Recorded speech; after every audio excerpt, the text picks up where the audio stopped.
அண்ணன் சீமானுக்கு மட்டும்தான், நாம் தமிழர் கட்சிக்கு மட்டும்தான் கேட்காமலே மக்கள் வந்து காசு கொடுக்குது. இப்போ எது அப்நார்மலு? விஜய்க்கு நடந்தது அப்நார்மலா, நாம் தமிழருக்கு நடந்தது அப்நார்மலா? இதை எங்கேயாவது உங்களை மாதிரி ஆட்கள் நீங்கள் அங்கீகரிக்கிறீங்களா? இல்லை ஏன் எதுக்காக நீங்கள் மீடியா மேலே இவ்வளோ ஒரு அவர்ஷனான ஒரு தாட்டில் இருக்கிறீங்க? அல்லது எதனால் ஒரு ஆதங்கமா, ஒரு வெறுப்பா, இல்லை என்ன காரணம்? மீடியா என்ன தப்பு பண்ணிட்டாங்க அப்படி? எனக்கு உண்மையிலே வந்து கோபம் தான் வருது, ஆதங்கத்தை விட கோபம் தான் வருது. இடும்பாவன கார்த்தி ஒரு சேனலில் பேசுகிறார், தொலைக்காட்சியில். அந்த டிபேட்டில் பேசும்போது ஓட்டுக்கு பணம் கொடுக்குறாங்கன்றத ஆதங்கமாக சொல்கிறாரு, ஆதங்கப்பட்டு சொல்கிறாரு. சொல்கிறதுக்கு நெறியாளர், நீங்கள் என்ன இதையே பேசியிருந்தீங்கன்னா மக்கள் சலிப்படைய மாட்டாங்களா? இல்லைண்ணா ஒரு நிமிஷம். இப்போது ஓட்டுக்கு பணம் கொடுக்குறாங்கிறத நான் மறுக்கலை, அது முற்றிலும் தவறானது தான். அதை கண்டிப்பாக நம்ம வந்து ஒட்டுமொத்தமாக வந்து நீக்கி ஆகணும். ஆனால் ஓட்டுக்கு பணம் கொடுப்பது மட்டும்தான் ஒட்டுமொத்த தேர்தலில் வெற்றியை தீர்மானிக்கக்கூடிய காரணியாக இருக்குன்னு நீங்கள் நம்புறீங்களா? இந்த நான் தமிழர் ஜெயிக்குது ஜெயிக்கல, திமுக ஜெயிக்குது தோக்குது, அதெல்லாம் விட்டுருங்க. 30 கோடி ரூபா ஒரு தொகுதிக்கு செலவு பண்ணியிருக்கான். இது என்னங்க? இது முதல்ல இது என்ன? இதை பேசுனது யாருங்க சொல்லுங்க?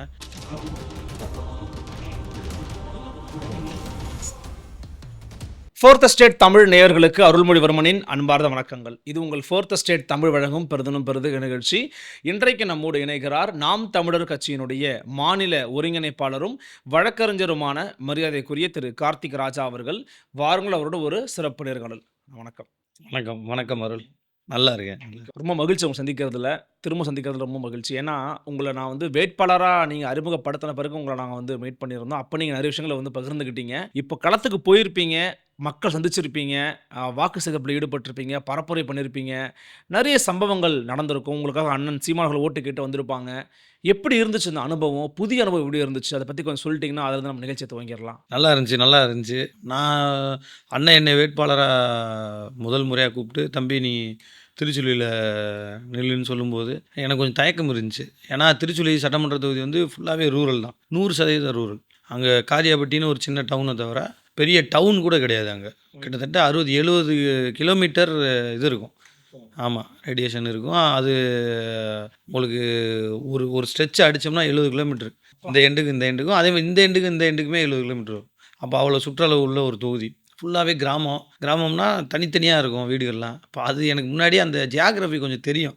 அதனால கொஞ்சம் நான் தயங்கினேன். அண்ணே எப்படிண்ணே சரியாக வருமா, திடீர்னு சொல்கிறீங்க, நீ போய் நில்லு பார்த்துக்க அப்படின்னு சொன்னார். சரி ரைட்டு, அண்ணன் ஒரு வேலையை கொடுத்துட்டாரு, நம்ம செஞ்சுதான் தங்கம் தினரசுக்கு எதிராக நிற்கணும். அப்போ நம்ம அது தயங்கி போனோம். பட் அங்கே போனோடனே கட்சிக்காரவங்க எல்லாரோட ஒத்துழைப்பு, அண்ணனோட நம்பிக்கை, அண்ணன் நம்ம கொடுக்குற நம்பிக்கை. இல்லை குறிப்பாக நீங்கள் வந்து உங்கள் நிர்வாகிகள் மத்தியில் பேசியிருப்பீங்க, அப்புறம் வந்து உங்களோட கட்சியினர் மத்தியில் பேசியிருப்பீங்க, உங்கள் க்ரௌடுக்குள்ளே பேசியிருப்பீங்க. ஆனால் இப்போ மக்கள் மத்தியில் போய் நீங்கள் பரப்புரை பண்ணும்போதோ அதை நீங்கள் பார்க்கும்போதோ உங்களுக்கு எப்படி இருந்துச்சு? அந்த அனுபவத்தை பற்றி கொஞ்சம் சொல்லுங்களேன். இப்போ நமக்கு நாம் தமிழர் கட்சியை பொறுத்தவரை எல்லாரும் என்ன நினைக்கிறாங்கன்னா, சோஷியல் மீடியாவில் தான் அவங்க வந்து ஸ்ட்ராங்காக இருக்கிறாங்க, மக்கள்கிட்ட பெருசாக போய் சேரலைன்றது நினைக்கிறாங்கல்ல. நான் ஒரு இடத்துல பேம்ப்ளெட்ஸை கொண்டு போய் இப்போ நம்ம ஒரு இளைஞரை பார்த்து பேசும்போது அவர் நம்மளை ரெகக்னைஸ் பண்ணுறதுன்றது வேற. கிராமங்களில் அதுவும் ரொம்ப ரூரல் ஏரியாவில் உள்ளே போய், கிராமத்துக்கு உள்ளே போய், அங்கே போய் நம்ம துண்டறிக்கை கொடுக்கும்போது அங்கே இருக்கிற வயதானவர்கள் நம்மளை அது சீமான் கட்சியாப்பா அப்படின்னு கேட்குறாங்கல்ல. அப்போ எனக்கு பெரிய ஆச்சரியமாக இருக்கும். அவ்வளோ தூரத்துக்கு ரீச் ஆயிருந்துச்சு அந்த மாதிரியான தருணம். மகளிர் வந்து ஒரு 40 வயசுக்கு மேலே இருக்கிறவங்க, குறிப்பாக வந்து இப்போ நீங்கள் கிராமங்களில் பொறுத்தளவில் நீங்கள் அர்பனை தாண்டி குடும்பங்கள்னாலே தமிழ்நாட்டு குடும்பங்களில் பொதுவாக குடும்ப பொறுப்பு பெண்கள்கிட்ட இருக்கும். அவங்ககிட்ட தான் இருக்கும். அதிகபட்சம் மேக்ஸிமம் அவங்ககிட்ட தான் இருக்கும். அப்படி நம்ம கிராமங்களில் போகும்போது இன்னும் அதிகமாக இருக்கும். ஏன்னா அவங்க தான் எல்லா பொறுப்புலையும் இது பண்ணுவாங்க. அவங்களோட வீட்டோட பொருளாதாரம் எல்லாமே அவங்கள நம்பி தான் இருக்கும். அவங்க தான் டிபெண்ட் பண்ணி, இப்போ ஒரு இடத்துல கடை வாங்கணுமா, அடுத்த செலவு என்ன, எல்லாமே தெரியும். அதே மாதிரி பாதிக்கப்படுறதும் அவங்க தான். தண்ணி வீட்டுக்கு இல்லைன்னா பாதிக்கப்படுவாங்க. பிள்ளைங்களை ஸ்கூலுக்கு அனுப்புறதுக்கு, கணவன் குடிச்சிட்டு டாஸ்மாக், இந்த மாதிரி இஷ்யூவில் பாதிக்கப்படுறதும் பெண்களாக இருக்கும். இப்போ அந்த மாதிரியான பெண்கள்கிட்ட நம்மளோட நம்ம அண்ணன் சொல்கிற விஷயங்கள்லாம் போய் சேர்ந்துருக்கு. நாங்கள் சொல்கிறதுக்கு முன்னாடி அவங்க சொல்லுவாங்க, நீங்கள் மட்டும்தான் டாஸ்மாகை மூடணும்னு சொல்கிறீங்க, அதுக்காகவே நான் உங்களுக்கு வாக்களிப்போம் தடவை. இன்னும் பல பேர் வந்து நாங்கள் போன தடவை சில இடங்கள் வாக்களித்தா நீங்கள் ஜெயிக்க முடியல, இந்த தடவை நாங்கள் உங்களுக்கு வாக்களிப்போம், இது மாதிரிலாம் சொல்லும்போது அண்ணன் சொல்லுவார்ல, நம்பிக்கையை நாங்கள் இழக்கலை, என்னை பார்த்தா நம்பிக்கையில் இந்த ஆள் மாதிரியா தெரியுது பார்த்தீங்களா அப்படின்னு பத்திரிகையாளர் மணிகிட்ட கூட சொல்லியிருப்பார். அதே நம்பிக்கை மக்கள்கிட்ட இருக்குது அண்ணன் மேலே. அண்ணன் மேலே நம்ம கட்சி மேலே நம்பிக்கை இருக்குது, நாங்கள் போடுவோம், நீங்கள் கவலைப்படாதீங்க, பார்ப்போம் இப்போ தான் ஜெயிக்கிறீங்கன்னு அப்படின்ற சொல்கிற இதெல்லாம் பார்ப்போம். அதெல்லாம் நெகிழ்ச்சியாக இருக்கும். சில இடங்களில் பார்க்கும்போது உங்கள்கிட்டயே கூட உங்கள்கிட்டன்னு இல்லை, பெரும்பாலும் தமிழ்நாட்டில் போட்டியிட்ட நாம் தமிழர் கட்சியினுடைய பல நிர்வாகிகளுக்கு மக்கள் வந்து காசு கொடுத்தாங்க. என்ன பொதுவாக ஒரு செய்தி இருக்கும்னா, மக்களுக்கு காசு கொடுத்தாங்க, பிடிக்க பார்த்தாங்க. ஏன் மக்கள்லாம் வந்து காசு கொடுக்கணும்னு போராட்டம் பண்ணாங்க செய்திலாம் நம்ம பார்த்தோம். ஆனால் மக்கள் வந்து உங்கள்கிட்ட காசு கொடுத்தாங்கன்ற சில நிகழ்வுகளை பார்க்க முடிஞ்சுது. உங்களுக்கு அந்த மாதிரி நிகழ்வு நடந்துச்சா? அது எப்படிப்பட்ட தருணமாக இருந்துச்சு உங்களுக்கு? பொதுமக்கள் கொடுத்த காசு மட்டுமே கிட்டத்தட்ட எப்படி பார்த்தாலும் எனக்கு 50,000 ரூபாய்க்கு மேலே இருக்கும். அதெல்லாம் முறையாக கணக்கு காட்டியிருக்கோம் தேர்தல் ஆணையத்தில். நீங்கள் யோசிச்சு பாருங்கள். இப்போ நான் அதுதான் எனக்கு வருத்தமே அதான். கடந்த ஒரு 25 நாளாக தேர்தல் ஆரம்பித்ததுலேருந்து இந்த விஜய் தாவேகாவை பற்றி பேசுகிறதும் மற்ற விஷயங்களை பற்றி வெளிநாடுகளில் இருந்து வந்து வாக்களிக்கிறாங்கன்றதெல்லாம் வர்றாங்க. அதாவது அப்நார்மலாக நடந்த விஷயங்கள்னு சொல்லி தாவேகாவால் நடந்துச்சுன்னு சில விஷயங்கள் எல்லாம் எல்லாரும் இதை மட்டுமே பேசிகிட்டே இருக்காங்க. இந்த தேர்தலில் அப்நார்மலாக நடந்துச்சு, ஓட் பெர்சன்டேஜ் கூடி இருக்கு, இதுக்கெல்லாம் அதனால விஜய் ஒரு ஃபேக்டரா சொல்றாங்க. உண்மையிலேயே இந்த தேர்தலில் அப்நார்மலாக நடந்த விஷயங்கள் என்னென்னா, அது நாம் தமிழர் கட்சிக்கு அண்ணன் சீமானுக்கு நடந்தது தான். என்ன சொல்றீங்க? மக்கள் பொதுமக்கள் வந்து இப்போ கம்யூனிஸ்ட் வந்து உண்டியல் வசூல் பண்ணுவாங்க. அது அவங்க தான் மக்கள்கிட்ட இருந்து பணத்தை வசூல் பண்ணுறவங்க, தேர்தலுக்காக நேர்மையாக போய் பண்ணுறவங்க. அந்த நடைமுறை எனக்கு தெரிஞ்சு எல்லாம் முடிஞ்சிருச்சு. எங்கேயோ ஒரு சில 4 கம்யூனிஸ்ட்டு ஒரு 5-6 பேர் மட்டும்தான் ஒரு மாநாட்டுக்கு எதுக்கோ கொடி வச்சு போய் ஊராக வசூல் பண்ணுறாங்க. உண்டியல்லாம் இப்போ இல்லை. இந்த முறை கீழ்வள்ளூர் போன்ற பகுதியிலனா அவங்க வந்து பணம் கொடுத்தாங்க. அது நம்ம அது தனியாக நம்ம பேசுவோம். இப்போ காசு மக்கள்கிட்ட வசூல் பண்ணுறது அந்த நிகழ்வுலாம் மறைஞ்சு போய் இப்போ பார்த்தீங்கன்னா அண்ணன் சீமானுக்கு மட்டும்தான், நாம் தமிழர் கட்சிக்கு மட்டும்தான் கேட்காமலே மக்கள் வந்து காசு கொடுக்குறது. இப்போ எது அப்நார்மலு? விஜய்க்கு நடந்தது அப்நார்மலா, நாம் தமிழருக்கு நடந்தது அப்நார்மலா? இது எங்கேயாவது உங்களை மாதிரி ஆட்கள் நீங்கள் அங்கீகரிக்கிறீங்களா? அப்நார்மல் இது. எனக்கு புரியவே இல்லை. நான் பாட்டு ஓட்டு கேட்டு போவேன், திடீர்னு ஒரு வயசானவங்க வந்து கையில் அப்படி கொண்டாந்து 500 ரூபாயோ 150 ரூபாய் 200 ரூபாயோ அப்படி கையில் வச்சுட்டு எதுக்கு கொடுக்குறாருன்னே தெரியாது, அவர் வாட்டில் போயிடுவார். இப்போ நமக்கு ஒருத்தர் வந்து தம்பி இது உங்கள் செலவுக்கு வச்சுக்கோங்க தேர்தல் நிதின்னு சொன்னால் கூட பரவாயில்ல, எதுக்கு கொடுக்குறாங்கன்னே தெரியாது. கட்சி கொடி பேம்ப்ளெட்ஸு துண்டோட போய் 10 பேர் நான் ஓட்டி கட்டிருக்கல கையில் வச்சு விட்டு போயிடுவார். சில பேர் என்ன பண்ணுவாங்கன்னா அழுவாங்க கையை பிடிச்சிக்கிட்டு. பிடிச்சிக்கிட்டு நீங்கள் கத்திக்கிட்டே இருக்கீங்க, உங்கள் அண்ணன் கத்திக்கிட்டே இருக்காரு, அழுவாங்க. எதுக்கு அழுகுறாங்கன்னே தெரியாது. நமக்கு அழுகையாக வந்துடும். சீமானண்ணனை பார்த்துலாம் நீங்கள் பாக்கியானன்ட்ட கேட்டு பாருங்கள். ஒருத்தர் வந்து அழுகிறாரு கட்டி பிடிச்சி, எதுக்கு அவர் அழுக எல்லாம் சுற்றி இருந்த 10 பேர் அழுகுறாங்க. இவ்வளவு மக்களுக்காக பேசுகிறீங்க வைக்கிறீங்க, வாக்களிக்க மாட்டுறாங்க. ஜெயிக்கணும் உங்களை மாதிரி ஆள். ஒரு என்னோட மச்சினை, எனக்கு என் மனைவியோட அண்ணன் காரைக்குடியில் அண்ணன் போயிட்டுருக்காரு, நான் பின்னாடி காரில் போகிறேன், அவன் ரோட்டில் நிற்கிறான், நான் நிப்பாட்டிட்டு என்னையா நிற்கிறேன்னு சொல்லி பேசும்போது எங்களை பார்த்தோன்னே அவன் பாட்டுக்கு அழுகிறான். எதுக்கு நான் அழுகிறேன்னா, வெயிலில் அவர் நின்று மொட்டை வெயிலில் ஓட்டு கேட்டு போயிட்டுருக்காரு. அவர் இப்படி இது பண்ண நீங்கள் போங்க அப்படின்னு அண்ணனை நினச்சி அழுகிறான். எனக்கே அப்படியே கண்ணீரே வந்துருச்சு. இப்போ நீங்கள் இப்போ இதெல்லாம் தானே அப்நார்மலு. இப்போ நீங்கள் விஜய்க்கு போய் கூட்டத்தில் நின்று ஐயோ சைக்கோ மாதிரி ஜாம்பி மாதிரி தலைவான்னு கத்துறதும் பிள்ளைங்க அழுகிறதும் இதுவாங்க.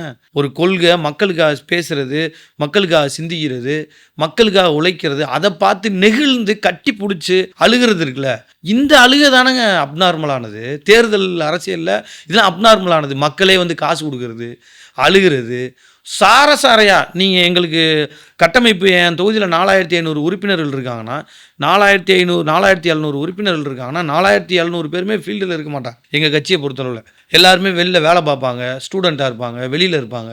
ஒரு 200 பேர் 150 பேர் வேலைக்கு பார்ட்டி ஒர்க்கராக வர்றதே ஆச்சரியம். ஏன்னா எல்லோரும் அன்றாட வேலைகள் செய்கிறவங்க. ஏன்னா நம்ம பணமும் கொடுக்க மாட்டோம், அவங்கவுங்க வாலண்டியர்ஸாக வந்து வேலை பார்க்குறவங்க. சீமானண்ணன் போன எல்லா இடங்கள்லையும் பாருங்கள் சாரையாக கூட்டம். எங்கள் கட்சியை பொறுத்தளவில் நாங்கள் விளம்பரமும் பண்ண மாட்டோம். அண்ணன் வராருங்க போறாரு அதெல்லாம் குறிப்பிட்ட பேர் தான் தெரியும். ஸோ சமூக வலைதளங்களில் போடுவாங்க, அவ்வளோதான் தெரியுமே ஒழிய மக்களுக்கு தெரியாது. ஆனால் நீங்கள் யோசிச்சு பாருங்கள், பப்ளிக் க்ரௌடு ஒரு தலைவனுக்கு வெறும் மக்களுக்கான கருத்துக்கள் பேசி, அரசியல் பேசி, இதை மட்டுமே பேசி பரமக்குடியிலாம் பாக்கியானன் போட்டிருந்தார் பாருங்க அந்த வீடியோ, ஒவ்வொரு ஊர்லேயும் போட்டிருந்தார். என்ன க்ரௌடுங்க, இதை யாருமே பேசலையேங்க. நீங்கள் யாருமே பேசலையே. ரோட்டில் நீங்கள் 5 மாவட்டத்துக்கு ஒரு இடத்துல கூடுவார் விஜய். அப்போ 5 மாவட்டத்தில் நீங்கள் 10,000 பேரை வையுங்க விஜயோட ரசிகர்கள். திருச்சியில் கூடுறாருன்னா சுற்றி இருக்கிற 5 தொகுதி சட்டமன்ற தொகுதி இல்ல ஒரு 5 மாவட்டத்துக்கு ஒரு இடம், திருச்சியை சுத்தி ஒரு மாவட்டத்துக்கு 5000 பேர் வைங்க. 50,000 பேர் ஒரு இடத்துல கூடுனா எவ்வளவு பெரிய கிரவுடா இருக்கும்? அதுதானங்க விஜய்க்கு கூடுச்சு. ஆனா அத பார்த்தா மீடியாக்கள் அவ்வளவு போர்ட்ரே பண்றீங்க. எவ்வளவு பெருசா கவர் பண்றீங்க. இல்ல, இல்ல. ஏன் ஏன் எதுக்காக நீங்க மீடியா மேல இவ்வளவு ஒரு ஒரு அவர்ஷனான ஒரு தாட்ல இருக்கிறீங்க? அல்லது எதனால ஒரு ஆதங்கமா, ஒரு வெறுப்பா? இல்ல என்ன காரணம்? மீடியா என்ன தப்பு பண்ணிட்டாங்க அப்படி? எனக்கு உண்மையிலேயே கோவம் தான் வருது. ஆதங்கத்த விட கோவம் தான் வருது. இடும்பாவனம் கார்த்தி ஒரு ஒரு சேனல்ல பேசுறாரு, தொலைக்காட்சியில. அந்த டிபேட்ல பேசும்போது, ஓட்டுக்கு பணம் குடுக்குறாங்கன்றத ஆதங்கமா சொல்றாரு. ஆதங்கப்பட்டு சொல்றாரு. சொல்றதுக்கு நெறியாளரு, நீங்க என்ன இதையே பேசியிருந்தீங்கன்னா மக்கள் சலிப்படைய மாட்டாங்களா? இல்லண்ணா, ஒரு நிமிஷம். இப்போ ஓட்டுக்கு பணம் குடுக்குறாங்கங்கிறத நான் மறுக்கல. அது முற்றிலும் தவறானது தான். அத கண்டிப்பா நம்ம ஒட்டுமொத்தமா நீக்கி ஆகணும். ஆனா, ஓட்டுக்கு பணம் கொடுப்பது மட்டும் தான் ஒட்டுமொத்த தேர்தல்ல வெற்றியை தீர்மானிக்கக்கூடிய காரணியா இருக்குன்னு நீங்க நம்புறீங்களா? அது மட்டும் தான் காரணியா இருக்குதா? 2 விஷயங்க. நான் தேர்தல் வெற்றி அடையிறேன், அடையாம போறேன். நாங்க ஓட்டுக்கு காசு குடுக்காம நாங்க தோத்து போறோம், ஜெயிக்கிறோம். அது வேற. சரி. அவன் ஓட்டுக்கு காசு குடுத்து ஜெயிக்கிறான், ஜெயிக்காம போறான் விட்டுருங்க. நீங்க இதுதான் ஃபேக்டரா அதெல்லாம் நீங்க இந்த இந்த தேர்தல் கணக்குள்ளே வராதீங்க. ஓட்டுக்கு பணம் குடுக்குறது சரியா தப்பா? அத மட்டும் சொல்லுங்க. தப்பு. விட்டுருங்க. இத நீங்க எவ்வளவு பேசுனீங்க? யாரு பேசல? எங்க பேசுனீங்க? தேர்தல் ஆணையம் இதத்தான் நான் கேக்குறேன். நீங்க இருங்க. பேசுறீங்க. 25 நாள்ல 25 நாள் 30 நாள்ல தேர்தல் ஆணைய செயல்பாடுகள் குறித்து பணம் கொடுக்கறத பத்தி ஒரே ஒரு டிபேட் சொல்லுங்க. சேட்டலைட் சேனல்ல ஒரு டிபேட் சொல்லுங்க. யூடியூப் சேனல்ல பிரபலியமான யூடியூப் சேனல் யாராவது இல்ல நீங்க சொல்லுங்க. உங்க சேனல்ல நீங்க இந்த தேர்தல் ஆணையத்தின் செயல்பாடுகள் குறித்தோ வாக்குக்கு பணம் கொடுக்குறாங்கன்னு சொல்லியோ ஒரு இன்டர்வியூ சொல்லுங்க. ஒரு பத்திரிகையாளர் இல்லண்ணா, நாங்க எங்களுடைய 4th ஸ்டேட் தமிழ் ஊடகத்துல தேர்தலில் புழங்கிய 10,000 கோடி அப்படின்னு சொல்லி அரப்போர் ஜெயராமன் தோழர்கிட்ட ஒரு பேட்டி எடுத்து போட்டிருக்கிறோம். அதுல அவரு நாம் தமிழர் கட்சி மட்டும்தான் வாக்குக்கு பணம் கொடுக்குறாங்கன்னு பதிவு பண்ணிருக்கிறோம் நாங்க. நன்றி. அருள்மொழிவர்மனுக்கு நன்றி. சமூக அக்கறையோட இருக்கிறீங்க. உங்க சேனலோட சப்ஸ்கிரைபர்ஸ் எவ்வளவு பேரு? 4.5 லட்சம் பேரு. தமிழ்நாட்டில் எத்தனை பேர் பார்க்குறான்? புதிய தலைமுறை இருக்கிறான், நியூஸ் 18 இருக்கிறான், நியூஸ் 7 இருக்கிறான், satellite channel, YouTube channel, 2 million 3 million வச்சிருக்க சேனலு, பொது பத்திரிகையாளர்கள் எத்தனை நீங்கள் ஒரு 20 பத்திரிகையாளர்கள் இருக்காங்க மெயின் ஸ்ட்ரீம் மீடியாவில். டிவிலே அவங்க தான் இருக்காங்க, யூடியூப் சேனல்லையும் அரசியல் பேசுகிறவங்க இருக்காங்க. எத்தனை பேர் பேசுகிறாங்க சொல்லுங்கள். சமூக கடமை என்னங்க? உங்களோட கடமை என்ன? ஊடகவியலாளர் கடமை. கொள்கையை பேசுகிறது எங்கள் வேலைங்க. எங்கள் கொள்கையை முன்னெடுத்து வைக்கிறோம். திமுகவோட கொள்கை சரியில்லை, அதிமுகவோட கொள்கை சரியில்லை, தாவேக்காவோட கொள்கை சரியில்லைன்னு அரசியல் பேசுறது எங்கள் கடமை. தேர்தல் நடத்தைகளை பொது பிரச்சனையை பேச வேண்டியது யாருங்க? இதை நெறிப்படுத்த வேண்டியது யாருங்க? டிவி சேட்டலைட் சேனலில் ஒரு ப்ரோக்ராம் சொல்லுங்கள். ஓட்டுக்கு பணம் 30 கோடிங்க ஒரு தொகுதிக்கு. நீங்கள் நான் ஜெயிக்கிறேன் ஜெயிக்கல, நான் தமிழர் ஜெயிக்குது ஜெயிக்கல, திமுக ஜெயிக்குது தோக்குது அதெல்லாம் விட்டுருங்க. 30 கோடி ரூபா ஒரு தொகுதிக்கு செலவு பண்ணியிருக்கான். இது என்னங்க? இது முதல்ல இது என்ன? இதை பேசுனது யாருங்க சொல்லுங்க? இதை பேசு பொருள் ஆக்கிருக்கீங்களா? தேர்தலை நெறிப்படுத்துறதுக்கு நீங்க என்ன பங்காற்றுறீங்க? ஊடகங்கள்லாம். நான் ஊடகங்களை குறை சொல்றேன்னா உங்க முதலாளி குறை சொல்லுவாரு. நீங்க கார்பரேட் ஆயிட்டீங்க. குறைந்தபட்ச நேர்மை, குறைந்தபட்ச அட்ரஸ் பண்றது. தேர்தல் ஆணையம் இவ்வளவு பண்ணாதீங்க, நெறிப்படுத்துறது. ஏன்னா இப்ப நான் சொன்னா என்ன சொல்லிடுறீங்க? உங்களோட இயலாமை, காசு கொடுக்க முடியல. அதான் சொன்னேன். கார்த்தி என்ன கேட்குறாரு அவரு? நீங்கள் இப்படி சொன்னீங்கன்னா மக்கள் சலிப்படைய மாட்டாங்களா? இதவே சொல்லி நீங்கள் தப்பிச்சுக்கலான்னு பார்க்குறீங்களா அப்படின்னு அவன் ஆதங்கத்தில் பேசுகிறான். என்னடா பண்ண ஒரு லெவல் பிளேயிங் ஃபீல்டு வேணாமாங்க? நானும் வேலை செய்கிறேன், நீயும் வேலை செய்கிற, கொள்கையை சொல்லு, கோட்பாடை சொல்லு. ஓட்டுக்கு நீங்கள் இப்போ பணம் கொடுக்குறீங்கன்னா இது எந்த வகை பணம் கொடுக்குறது? எவ்வளவு பணங்க? 30 கோடி. செந்தில் பாலாஜி அண்ணெல்லாம் 50 கோடிக்கு மேலே செலவாச்சுன்னு சொல்கிறாங்க. ஒரு வீட்டுக்கு 50,000 ரூபா வரைக்கும் கணக்கு. 50-60,000 ரூபா தங்கத்தில் ஏதோ தோடு காசு எல்லாம். இது என்னங்க இது முறை? சரி, இது அவங்க செய்கிறாங்கங்க. இது நீங்கள் என்ன பண்ணுறீங்க? உங்கள் ரோல் என்ன? ரோல் ஆஃப் மீடியா என்னது? இவர் இத்தனை சதவீதம் வருவார், இவர் இத்தனை சதவீதம் வருவார், இவர் இதை பண்ணுவார், அதை பண்ணுவார். இதுதானாங்க? மக்கள்கிட்ட பிரச்சாரத்தில் நாம் தமிழர் கட்சி அதிக வரவேற்பு இருந்ததுனால பிரச்சாரம் முடிகிற வரைக்கும் அப்பப்போயாவது நாம் தமிழர் கட்சி அண்ணன் சீமானை பற்றி பேசுனீங்க. போலிங் முடிஞ்சதுலேருந்து ஒரு சேனல் அதை எங்கள் அண்ணனை பற்றி பேசுகிறாங்களா? நான் இவ்வளோ சொல்கிறேன் அப்நார்மலாக நடந்துச்சுன்னு. சீமானனுக்கு பயங்கர பப்ளிக் க்ரௌடு வந்துச்சு. கிரவுண்டில் நாங்கள் போகும்போது மக்களுக்கு ஆரவாரமான வரவேற்பு. நான் என்ன சொல்கிறது, நான் ஒப்பீட்டளவில் சொல்கிறேன். 8.2% நாங்கள் வாங்கும்போது கிரவுண்டில் இவ்வளோ சப்போர்ட் இல்லை. இல்லாதப்ப 8.2% இவ்வளவு சப்போர்ட் வந்திருக்கு எங்களுக்கு ஃபீல்டில். அப்போ எங்களுக்கு எவ்வளோ சதவீதம் வரும்? இந்த போர்ஷனுக்காகவாவது எங்களை அங்கீகரித்து ஒரு ஊடக விவாதங்களில் சீமான் அண்ணனை, நாம் தமிழர் கட்சி யாராவது ஒரு ஆள், ஒரு சேனல், ஒரு யூடியூப் சேனல் 4ஆம் தேதிக்கு மேலே உங்கள் மூஞ்சி எல்லாத்துலேயும் கறி பூச தான் போகுது. இந்த தேர்தல் முடிவுகள் எல்லார் மூஞ்சிலையும் கறியை பூசும், அது எனக்கு தெரியும். ஆனால் எவ்வளவு நேர்மையற்று போய் நீங்கள் இருக்கிறீங்க. நேர்மை இல்லாமல், நியாயம் இல்லாமல் இருக்கீங்க.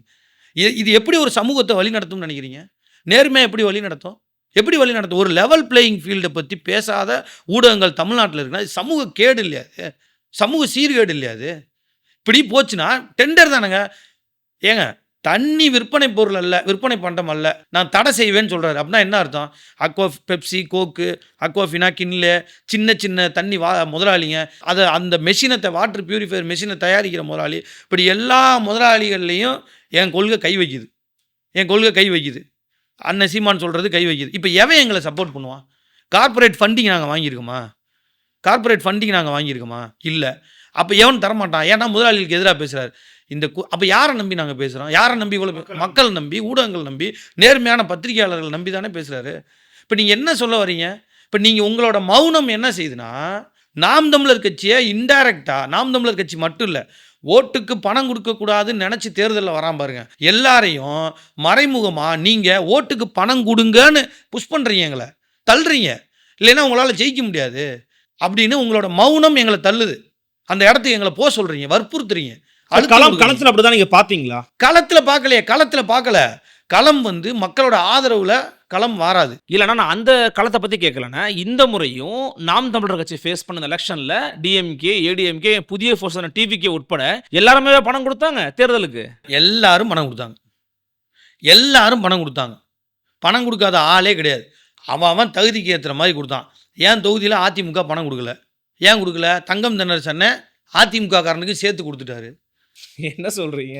நீங்கள் போய் களத்தில் எடுங்க. அதான் சொல்கிறேன்ல, நீங்கள் களத்தை விட்டுவிட்டு நீங்கள் ஏதோ பேசிக்கிட்டு இருக்கீங்க உட்காந்து. கொடுத்துட்டாரு. அப்போ அதிமுகவில் பணம் கொடுக்கல, தாவேக்கால கொடுக்கல. ஏன் கொடுக்கல? கொடுத்தாலும் பிரயோஜனம் இல்லை, அவர் எல்லாத்துக்கும் கொடுத்துட்டாரு. கொடுக்க வேண்டிய தொகுதி அண்ணன் காரைக்குடி சீமானன் நிற்கிறாரு. மாங்குடி, தேர்போகி பாண்டி, விஜய் கேண்டிடேட் பிரபு, 3 பேருமே பணம் கொடுத்துருக்காங்களா இல்லையா? 3 பேருமே பணம் கொடுத்துருக்காங்க. அண்ணன் மட்டும் கொடுக்கல. இப்போ நீங்கள் என்ன சொல்ல வரீங்க? ஊடகங்களோ இந்த பணம்லாம் ஒரு மேட்ரா? தேர்தலில் பணம் கொடுக்குறதுலாம் நீ சாதாரணம், மக்களே வாங்குறான். இந்த கருத்து இருக்குல்ல, மக்கள் வாங்குறான், வாங்காமல் போகிறான். அவனோட சூழல், அவன் வறுமை, அவனோட எண்ணமும் இருக்கும். மக்களை பற்றி விட்டுருங்க. நீங்கள் உங்கள் கருத்து உடனே பணம் கொடுக்கறது தவறு தாங்கன்ட்டு போயிடுவீங்க ஒரு வார்த்தையில். நீங்கள் ஒரு நெரேஷன் செட் பண்ணுறீங்கல்ல, அதில் இது இல்லை. ஆனால் உங்கள்கிட்ட கருத்தாக கேட்கும்போது பணம் கொடுக்கறது தவறுன்ட்டு போயிடுவீங்க. ஆனால் உங்களோட நெரேஷனில் அது இருக்கவே இருக்காது. பணம் கொடுக்கறத பற்றி பேச மாட்டீங்க. இதில் பட்டியல் அடைச்சது மாதிரி மக்களை அடைச்சி பணம் கொடுக்கறது, இதெல்லாம் அட்ரஸ் பண்ண மாட்டீங்க. அப்போ என்ன அர்த்தம்னா, இப்போ சீமானண்ணனோ நாம் தமிழர் கட்சியோ நீங்கள் ஜெயிக்கணும்னா நீங்கள் போய் பணம் கொடுங்கன்னு சொல்லி உங்கள் மௌனம் எங்களை தள்ளுது. இந்த இடத்துக்கு தள்ளுறாங்க. மக்கள் எதிர்பார்க்குறானா பார்க்கலையா? எங்களுக்கு வாக்களிப்பானா அளிக்க மாட்டானா? எங்களை ஜெயிக்க வைப்பானா வைக்க மாட்டான்? இதெல்லாம் வேறு. இதுக்குள்ளார நான் வரல. மக்கள் நம்பிக்கையோடு இருக்கிறான், எங்களுக்கு வாக்களிப்பான், ஜெயிப்போம். அதை விட்டுருங்க. நான் உங்களோட நேர்மையை சொல்கிறேன். நேர்மை தயவு செஞ்சு சுயாய்வு பண்ணுங்கள் இந்த விஷயத்தில். தேர்தல் ஆணையத்தை பற்றி, தேர்தல் ஆணைய செயல்பாடுகளை பற்றி ஒரு சேட்டலைட் சேனலோட விவாதம் நல்லா இருந்துச்சு, சிறப்பாக இருந்துச்சா? நாங்கள் ஃபோன் பண்ணி, ஏங்க ஹைவேஸில் பறக்கும் படம் நிற்கிது, எங்கள் ஊரில் தம்பி ஃபோன் அடித்து, அண்ணே உள்ளே காசு கொடுத்துருக்காங்கன்னு வீடியோ எடுத்துகிட்டு வந்து பறக்கும் படையிட்ட நீ போய் குடுறான்றேன், கொடுத்து அம்மா உள்ளே கொடுத்துக்கிட்டு இருக்காங்க வாங்கன்றாங்க. எங்களுக்கு அந்த கண்ட்ரோல் வராதுங்க, அந்த ஏரியா வராதுங்க. ஹைவேஸு 2 கிலோமீட்டரில் உள்ள ஊர். இப்போ இது என்ன வகையான செட்டப்பு? அப்போ தேர்தல் சீர்திருத்தம் என்றைக்கு நடக்கும்? நீங்கள் ஒரு பொது சமூகம் சீர்கேடுகளை அட்ரஸ் பண்ணும்போது தான் சீர்திருத்தத்துக்கு நவரும். பொது சமூகம் நான் அட்ரஸே பண்ண மாட்டேன்னா என்ன அர்த்தம்? இதெல்லாம் நான் அட்ரஸ் பண்ண மாட்டோம். நாங்கள் விஜயை பற்றி பேசுவோம். அவர் பாத்ரூம்லேருந்து வெளில வந்துட்டாரா, குளிச்சிட்டாரா, குளிக்கலையா, திமுக எத்தனை சதவீதம் வாக்கு வாங்கும், அதிமுக இபிஎஸ் கூட்டணி எப்படி இருக்குது, இந்த கூட்டணி இந்த சீட் என்ன, இவர் நிற்கிறாரா நிற்கலையா, ஆளூர் சானவாசும் பாலாஜி எஸ்எஸ் பாலாஜிக்கும் சீட்டு கிடைக்கலன்றது ஒரு விஷயமாங்க. நாட்டோட பிரச்சனையா, பொது பிரச்சனையா? அதுக்கு நீங்கள் டிபேட் நடத்திக்கிட்டு இருக்கீங்க எல்லா பேரும். அந்த கட்சியோட முக்கியமான பிரச்சனையா அது? அப்போ மக்கள் பிரச்சனைலாம் பொது பிரச்சனை கிடையாது. அப்போ நீங்கள் பொது சமூகம் சீர்கேடுகள் குறித்து நீங்கள் அட்ரஸே பண்ண மாட்டீங்கன்னா சீர்திருத்தத்தை நோக்கி யார் போவா, எப்படி போக முடியும்? இதை தான் நான் கேள்வி கேட்குறேன். இப்போ இது யாருமே பேசலைன்றதான் எங்களோட ஆதங்கம், கோவம். அப்போ நீங்கள் பொது சமூகத்தில் என்ன செய்யணும்? தேர்தல் ஆணையத்தோட செயல்பாடுகள் சரியில்லை, தேர்தலில் கணக்கில் அடங்காத பணம், 30 கோடின்றது என்னங்க ஒரு தொகுதிக்கு? காசு மட்டும் நான் சொல்கிறது 30 கோடின்றது ஓட்டுக்கு பணம் கொடுத்தது மட்டும். இதை தாண்டி யூடியூப் சேனலில், சமூக வலைதளங்களில் ஆடு, சேனலில் ஆடு, இவங்களோட ப்ரமோஷனு, ஒரு கூட்டத்துக்கு மக்கள் கூட்டிகிட்டு வரணும்னா, அண்ணன் இப்போ தங்கம் தென்னரசு ஒரு இடத்துல கூட்டம் போடுறாருன்னா அதுக்கு அந்த ஏரியாவில் இருக்க எல்லாரையும் மக்கள் எல்லாம் கூப்பிட்டு வரணும். அதுக்கு சம்பளம் 300 ரூபா. காசு 300 ரூபா. உணர்வுலலாம் வரல. ஏங்க நீங்க அதான் நாங்க சொல்றோம் 10 பேர் வரமாட்டாங்க. அவன் சொந்தக்காரனே வரமாட்டாங்க. தாவேக்காவுக்கும் இதே நிலைமை தான். காசு குடுத்து தான் அவங்க கூட்டிட்டு வராங்க. காசு குடுத்து அந்த பொறுப்பாளர்கள் ஃபுல்லா காசு குடுத்து செலவு பண்ணியிருக்கான். இப்ப நான் செலவு பண்ணியிருக்கேன். 10,00,000 கூட நான் செலவு பண்ணல. ஆனா 100% வேலை செஞ்சிருக்கேன் தொகுதி முழுவதும். ஏன் வாலண்டியர்ஸ் எல்லா பேரும் என் கட்சியில. எல்லாம் கூட்டம் போட்டா அவன் செலவு, கொடி வச்சிருந்தா அவன் செலவுன்னு அவன் அவன் பிரிச்சு பார்க்குறான். அந்தந்த பகுதியில 8,000 10,000 அவன் அவன் பார்க்குறான். தாவேக்கால என்ன நிலைமை? 1 கோடி 2 கோடி செலவு பண்ணியிருக்கான் ஒவ்வொருத்தனும். வேட்பாளர்லாம். தோத்து போனான்னு வச்சுக்கோங்க. இப்ப நாங்க ஏன் நம்பிக்கையா இருக்கோம்? தோத்து போனா தோல்வின்றது எங்கள ஏன் டிஸ்டர்ப் பண்ணல? நாங்க மக்களுக்காக உழைக்கிறோம். நாங்க பெருசா நாங்க வந்து அப்படியே நான் கடன வாங்கி, அத வாங்கி பதவி ஆசையில அப்படி தெரியல. இவன்லாம் எம்எல்ஏவே ஆயிட்டான். கோடிக்கணக்குல செலவழிச்சிருக்கிறான். எப்படி இப்ப இதெல்லாம் வந்து அட்ரஸ் பண்ண வேணாமா? பொது சமூகத்துல. இப்ப தேர்தல் சீர்திருத்தம் எப்படி போகும்? இல்ல நானு உங்களுடைய கருத்துக்கள்ல இருக்கிற நியாயங்கள நான் வந்து ஒதுக்கி தள்ள விரும்பல. அத நான் நிராகரிக்கவும் செய்யல. ஆனா இப்ப இன்னைக்கு பாருங்களேன், இப்ப நாளைக்கு வந்து எக்ஸிட் போல் வரப்போகுது அப்படின்னு பேசிட்டு இருக்கிறோம். இந்த எக்ஸிட் போல்ல டிஎம்கே எவ்வளோ பெர்சன்டேஜ், ஏடிஎம்கே எவ்வளோ பெர்சன்டேஜ், தாவேக்கு எவ்வளோ பெர்சன்டேஜ் பேசுறதுங்கிறதுலயே நாம் தமிழர் கட்சி நிராகரிக்கிறாங்க. ஒரு எக்ஸாகரேஷன் பண்றாங்க அப்படிங்கிற பாயிண்ட்டுக்கு எப்படி வரீங்கன்னு நான் கேட்கிறேன். ஒரு தாவேக்காவுக்குன்னு நான் சொல்லல. நரேஷன் எல்லாமே செட் பண்ணப்பட்டது. யாருக்கு முக்கியத்துவம் குடுத்தா யாருக்கு லாபம்? யாருக்கு முக்கியத்துவத்த கொஞ்சம் குறைச்சா யாருக்கு லாபம்? இதான் நரேஷன். தாவேக்காவுக்கு முக்கியத்துவம் குடுக்க திமுகவுக்கு லாபம். அத பண்றாங்கன்றீங்க. அத பண்றாங்க. நாம் தமிழருக்கு நீங்க முக்கியத்துவம் குடுத்தீங்கன்னா, நாம் தமிழருக்கு லாபம். மத்த எல்லா கட்சிக்கும் நஷ்டம். ஏன்? காசு குடுக்காம ஒருத்தன் ஓட்டு வாங்குறான். இது அவங்களுக்கு டிஸ்டர்பன்ஸ். பூத் ஏஜென்ட்டுக்கு நாங்க காசு குடுக்கல. இவன் தாவேக்கா குடுக்குறான். எங்கள புரமோட் பண்ணி வந்தா திமுக, அதிமுகவுக்கு பிரச்சனை. கொள்கைக்கு முதலாளிகளை எதிர்க்கிறோம். ஆதரவு தெரிவிச்சா கம்யூனிஸ்டுகள் இன்னைக்கு முதலாளியை எதிர்க்கிறதே கிடையாது. தொழிலாளர் பிரச்சனை பேசுறான். முதலாளிகளை எதிர்த்து என்ன பேசுறான்? எதுவுமே பேசல. அப்ப முதலாளித்துவத்தை எதிர்க்காத நாங்க எதிர்த்துக்கிட்டு இருக்கோம் முதலாளிகள. அப்ப யாருக்கு இப்ப நாங்க எங்கள ஆதரிச்சு எங்கள வளர்த்து விட்டீங்கன்னா யாருக்கு பிரச்சனை? கம்யூனிஸ்ட். இப்படி எல்லாத்துக்கும் பிரச்சனை. எங்கள முக்கியத்துவம் குடுத்தா. நீங்க தாவேக்காவுக்கு முக்கியத்துவம் குடுத்துட்டா வேலையே இல்ல. அவரே ஒரு முதலாளி. அவரு ஓட்டுக்கு பணம் குடுக்குறாங்க. அவரு காசு குடுத்து கூட்டத்த சேர்க்கிறாரு. அவரு பூத் ஏஜென்ட் வரைக்கும் காசு குடுக்குறாரு. ப்ரமோஷன் பண்றாரு. அவர்ட்ட திட்டங்கள் இல்ல. எந்த முதலாளிக்கும், எந்த கட்சிக்கும் டிஸ்டர்பன்ஸே இல்ல. ஓட்டு வாங்குவாரு, ஓட்டு போவாரு. ஓட்டு இறங்கும், ஓட்டு ஏறும். இதனால இவங்க 2 பேத்துக்கும் ஒருத்தருக்கு லாபம், ஒருத்தருக்கு நஷ்டம். அவ்வளோதான். உங்கள இந்த இடத்துல நிராகரிக்கிறாங்கன்றீங்க. எங்கள நிராகரிக்கிறாங்க. நிராகரிக்கிறாங்க. உங்களுக்கே தெரியுமே. உங்க மனசாட்சிய தொட்டு சொல்லுங்க. நிராகரிக்கிறாங்க தான் எல்லாருமே. நிராகரிக்கிறாங்க பிரதர். நிராகரிப்புன்றது மக்கள் எங்கள நிராகரிக்கல. நான் தான் சொல்றேன்ல. இவங்கலாம் சேர்ந்து நிராகரிக்கிறாங்க. பொதுச் சமூகம் இப்ப பொதுச் சமூகம் வந்து நிராகரிக்கிற மாரி ஒரு பிம்பத்த காட்டுனீங்கன்னா, அது என்ன ஆகும்னா, இப்ப என் கூட இருக்கிறவனுக்கு அவநம்பிக்கை வரலாம். ஏதாவது ஒரு டைலமால இருப்பான். இங்க போமா, அங்க போமான்னு. அவனுக்கு பிரச்சனை. சில பேரு காசு வாங்கக்கூடாதுன்னு நெனைப்பான். நாங்க போன இடத்துலலாம் ஒரு அக்கா ஒரு 100 நாள் வேலையில போய் நாங்க துண்டறிக்கை குடுத்து பரப்புரை பண்ணும்போது, வாக்குக்கு காசு குடுக்கறத பத்தி நான் பேசுறேன். அந்த அக்கா, "அத போய் காசு வாங்குறவங்கட்ட போய் பேசு தம்பி. என்ட்ட ஏன் பேசுற தம்பின்னு" சொன்னாங்க. இப்ப அந்த மாரி வாங்காதவங்க இருக்காங்க. இப்ப நீங்க பொதுச் சமூகம் வந்து இத பத்தி பேசவே இல்லைன்னா, வாங்கிருவாங்க. அது தப்பாவே பெரிய தெரியாது. குற்றம் இல்ல, தப்பு இல்ல. வாங்குவாங்க. இதெல்லாம் தான் உங்களோட நிராகரிப்புல நடக்கக்கூடிய விளைவு. சரி, தாவேக்காவுக்கு நீங்க பொலிட்டிக்கல் நரேஷன் பண்றீங்க. சமூகத்துக்கு எது தேவை, தேவையில்லைன்னு பண்ணணும். இப்ப நீங்க என்ன பண்றீங்க? இப்ப தாவேக்காவ பத்தி பேசினா 1.5 கோடி பேர் டிவி சேனலோ, யூடியூப் எல்லாமே பயன்படுத்துற இளைஞர்கள்லேருந்து எல்லாருமே அவர் ஒரு நடிகர். அதனால என்ன பண்ணுவாங்க, பார்ப்பாங்க. உங்களுக்கு டிஆர்பி ரேட் ஏறும். ஒரு ப்ரோகிராம் போட்டீங்கன்னா, இன்னைக்கு வந்து விகடன் மாரியான பத்திரிகைகள் வந்து உங்களுக்கு மேகசின் படிக்கிறதுக்கு ஆள் இல்ல. பிரிண்ட் மீடியா வந்து தேஞ்சு போச்சு. வேற வழி இல்ல. அப்ப நீங்க அத திரும்ப ரீஸ்டார்ட் பண்ணணும். அப்ப சோசியல் மீடியால வர்றீங்க. நீங்க என்ன பண்றீங்க? மெர்சல் படத்துக்கு சிறந்த நடிகர்னு அவார்டு குடுத்தவங்க தாங்க இந்த விகடன். விஜய்க்கு. எத்தனையோ படங்கள் இருந்துச்சு. சிறந்த நடிகர் குடுத்தாங்க. என்டர்டெய்னர்னு குடுத்துருக்கலாம். வேற எது வேணாலும் குடுத்துருக்கலாம். சிறந்த நடிகர் குடுத்தாங்க விகடன். விஜய்க்கு. இப்ப என்ன? நீ உன்ன பூஸ்ட் பண்ணிக்கிற. உன் தொழில பூஸ்ட் பண்றதுக்கு நீங்க வந்து ஒரு ஷாம்பு விளம்பரத்துக்கு, ஒரு ஒரு சோப்பு விளம்பரத்துக்கு, இந்த மாரி விளம்பரம் செருப்பு, ஷூவு இதுக்கெல்லாம் எப்படி ஒரு மாடலை யூஸ் பண்றீங்களோ, இன்னைக்கு விஜய் வந்து தேஞ்சு போன முதலாளிகளுக்கெல்லாம் பெரிய மாடல் அவரு. இப்போ இல்ல நான் ஒரு நிமிஷம் நான் சொல்லிடுறேன். இப்போ தாவேகா தலைவர் திரு விஜய் அவர்களுக்கு கொள்கை இருக்கா, கோட்பாடு இருக்கா, சித்தாந்தம் இருக்கா, அல்லது அவர் பண்ற அரசியல் செயல்பாடுகள் சரியா தவறான விமர்சனம் இருக்குது. அதோட ஒண்ணும் மாற்று கருத்தில மறுப்பதற்கு இல்ல. ஆனா, அவருக்குன்னு வரக்கூடிய ரசிகர்கள் பலமோ, தொண்டர்கள் பலமோ அது அது ஒண்ணு இருக்குல்ல. அத ஒதுக்கி தள்ள முடியாதுன்னு சொல்றாங்க. அப்போ அந்த இடத்துல நீங்க அத ஒதுக்கி தள்றீங்க அப்படின்னா, அப்ப அவர் வந்து உங்கள டிஸ்டர்ப் பண்றாரா அப்படிங்கிறது நகர்த்துறாங்கல்ல இப்ப. ஆனால் நீங்கள் வெளியில் போய் பாருங்களேன், சோஷியல் மீடியாக்களில் பாருங்கள், மற்ற இடங்களில் போய் கேட்டு பாருங்கள், பசங்களை கேட்டு பாருங்கள், டிவிக்கு போட்டோம், தளபதிக்கு போட்டோம், விஜய்க்கு போட்டோம், அண்ணனுக்கு போட்டோம்னு பேசுகிறாங்க. அதுலேயே தெரியலையாங்க வேவு அப்படிங்கிறாங்களே.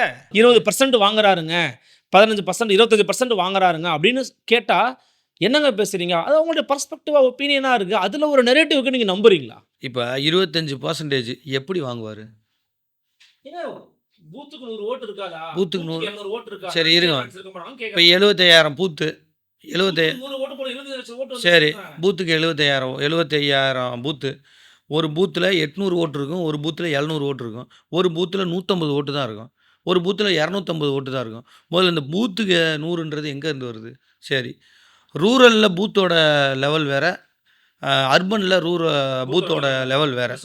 அர்பன் அர்பன் ஆமாம், அர்பன் ஓட்டர்ஸோட மனநிலை வேறு, ரூரல் ஓட்டர்ஸோட மனநிலை வேறு. நீங்கள் எப்படி ஆவரேஜ் கணக்கு பண்ணுறீங்க? சரி, அதையும் விடுங்க. 75,000 பூத்து உங்கள் கணக்குப்படியே பார்த்தா கூட 100 ஓட்டுன்னு வச்சிங்கன்னா கூட எத்தனை ஓட்டு வருது? 75 லட்சம். எத்தனை பர்சன்டேஜ்? 48, அங்கிட்டு 48 லட்சம் 10%. 480 போலா இருக்குது, 10%. அங்கிட்டு 30 இருக்குதா, 50, 20 இருக்குது, அங்கே 22 இருக்குது, 13, 14, 13% தானே வருது. 25% எப்படி சொல்கிறீங்க? இல்லைங்க, இது மினிமம்ங்க. பூத்துக்கு 100ங்கிறத மினிமம் சொல்கிறாங்க அவங்க. சரி, பூத்துக்கு 100 எப்படி வரும்? இப்போ திமுக வாக்குக்கு பணம் கொடுத்துருக்கு, அதிமுக கொடுத்துருக்கு, ரெட்டலை சூரியன் சின்னம் இருக்குது, தலைவர்கள் இருக்காங்க, லீடர்ஸோட கிரெடிபிலிட்டி இருக்குது. சீமான் அண்ணன் நாங்கள் ஆல்ரெடி 8.2% வச்சுருக்கிறோம். எங்களுக்கான வரவேற்பு நீங்களே பார்க்குறீங்க. புறந்தள்ளுறவங்கள விடுங்க, நேர்மையாக கணக்கு பண்ணுறவனா வச்சுக்கோ, நேர்மையாக கணக்கு பார்க்குறவனை. நாம் தமிழர் கட்சி ஃபீல்டில் நல்லா பெர்ஃபார்ம் பண்ணியிருக்கு, ஆதரவு முன்னாடி இருந்ததை விட அதிகமாக இருக்குது. இப்போ இந்த எல்லா ஃபேக்டரையும் எடுத்துக்கிட்டு நீங்கள் கால்குலேட் பண்ணிங்கன்னா பூத்துக்கு 100 ஓட்டு எப்படி வரும்? யார் விஜய்க்கு பூத்துக்கு 100 பேர் ஓட்டர்ஸ் யார் சொல்லுங்கள்? ஒரு படம் ஓடுது, ஒரு 100 கோடி ரூபா தியேட்டரிக்கல் கலெக்ஷன் விஜய்க்கு வருதுன்னா, 100 கோடியில் தமிழ்நாடு தியேட்டரிக்கல் 100 கோடின்னு வச்சுக்கோங்க. 100 கோடின்றது ஆவரேஜாக டிக்கெட்டுக்கு 100 ரூபா வச்சா கூட 1 கோடி பேர் தான் பார்த்துருப்பான். அதுலேயும் 2வது டைம் 3வது டைம் பார்த்தவங்களாம் இருப்பான், அதெல்லாம் விட்டுருங்க. 1 கோடி பேர். அந்த 1 கோடியில் விஜய் ஆடியன்ஸ் 50%, ஜென்ரல் ஆடியன்ஸ் ஃபேமிலியாக போகிறவங்க, விஜய் படத்துக்கு பசங்களாம் குழந்தைங்கன்னு போகிறாங்க, 18ல் இருக்கவங்க 50th கழிச்சிரு 50 லட்சம் பேர். அந்த 50 லட்சத்துலேயும் கோர் ஓட்டர்ஸில் செகண்ட் டைம் தேர்ட் டைம் பார்த்தவங்களாம் நீங்கள் கழிச்சிங்கன்னா 25லேருந்து 30 லட்சம் பேர் நபர்களாக இருப்பாங்க. இந்த 30 லட்சம் பேரில் தான் கொஞ்சம் பேர் முதல் மாநாட்டுக்கு வந்தது, 2வது மாநாட்டுக்கு வந்தது, இந்த கூட்டங்கள் கூடினது. ஒவ்வொரு கூட்டத்தில் கூடினவனே 1 லட்சம் வச்சுக்கோங்க, 1 லட்சம் வச்சுக்கோங்க. ஒவ்வொரு திருச்சியில் 1 லட்சம், எல்லாத்தையும் வச்சுக்கோங்க. அங்கங்கே 1 லட்சம். 10 கூட்டம் போட்டிருப்பாரா, இல்லை ஒரு 25 கூட்டம் போட்டிருப்பாரா, 25 லட்சம் வச்சுக்கோங்க. 30 லட்சம் பேர் வச்சுக்கோங்க பார்ட்டி ஒர்க்கர்.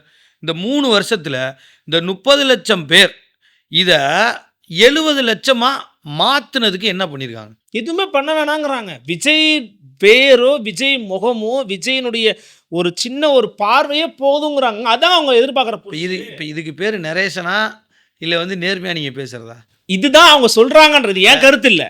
என்ன சொல்கிறாங்க சொல்லிட்டேன். இப்போ நான் இருக்கேன், இப்போ எங்கள் வீட்டில் எங்கள் அக்கா 2 பேர் விஜய் ரசிகர், சரிங்களா?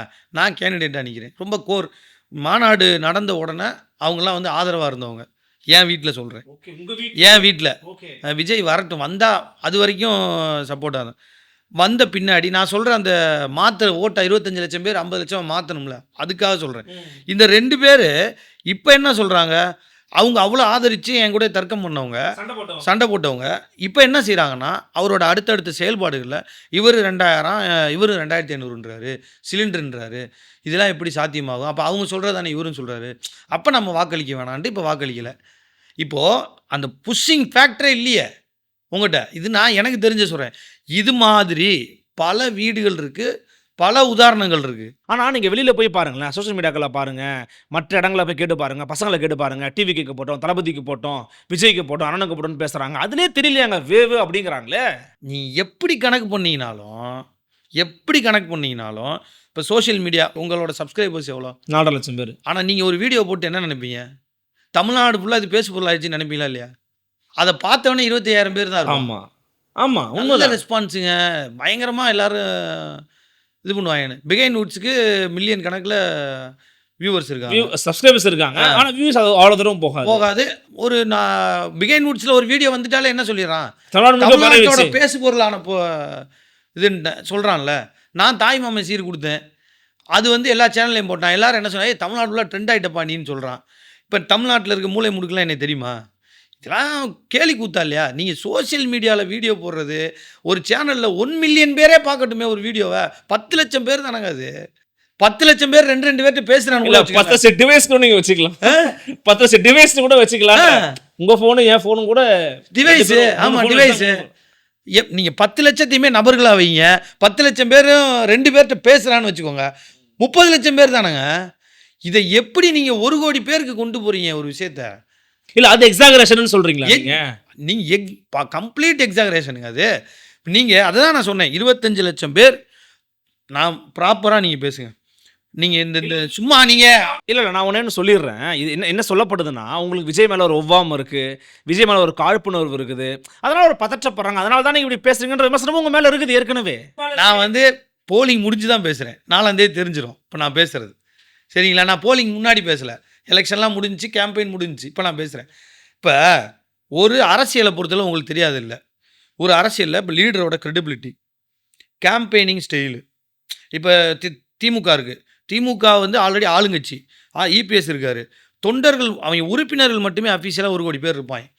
அதில் வேலை செய்கிறான், வேலை செய்யாமல் போகிறான். 1 கோடி பேர் உறுப்பினர்கள் வச்சுருப்பாங்க, 2 பேருமே வச்சுருப்பாங்கன்னு வச்சுக்கோங்க. 1 கோடி பேர் உறுப்பினர் வச்சுருக்க ஒரு கட்சி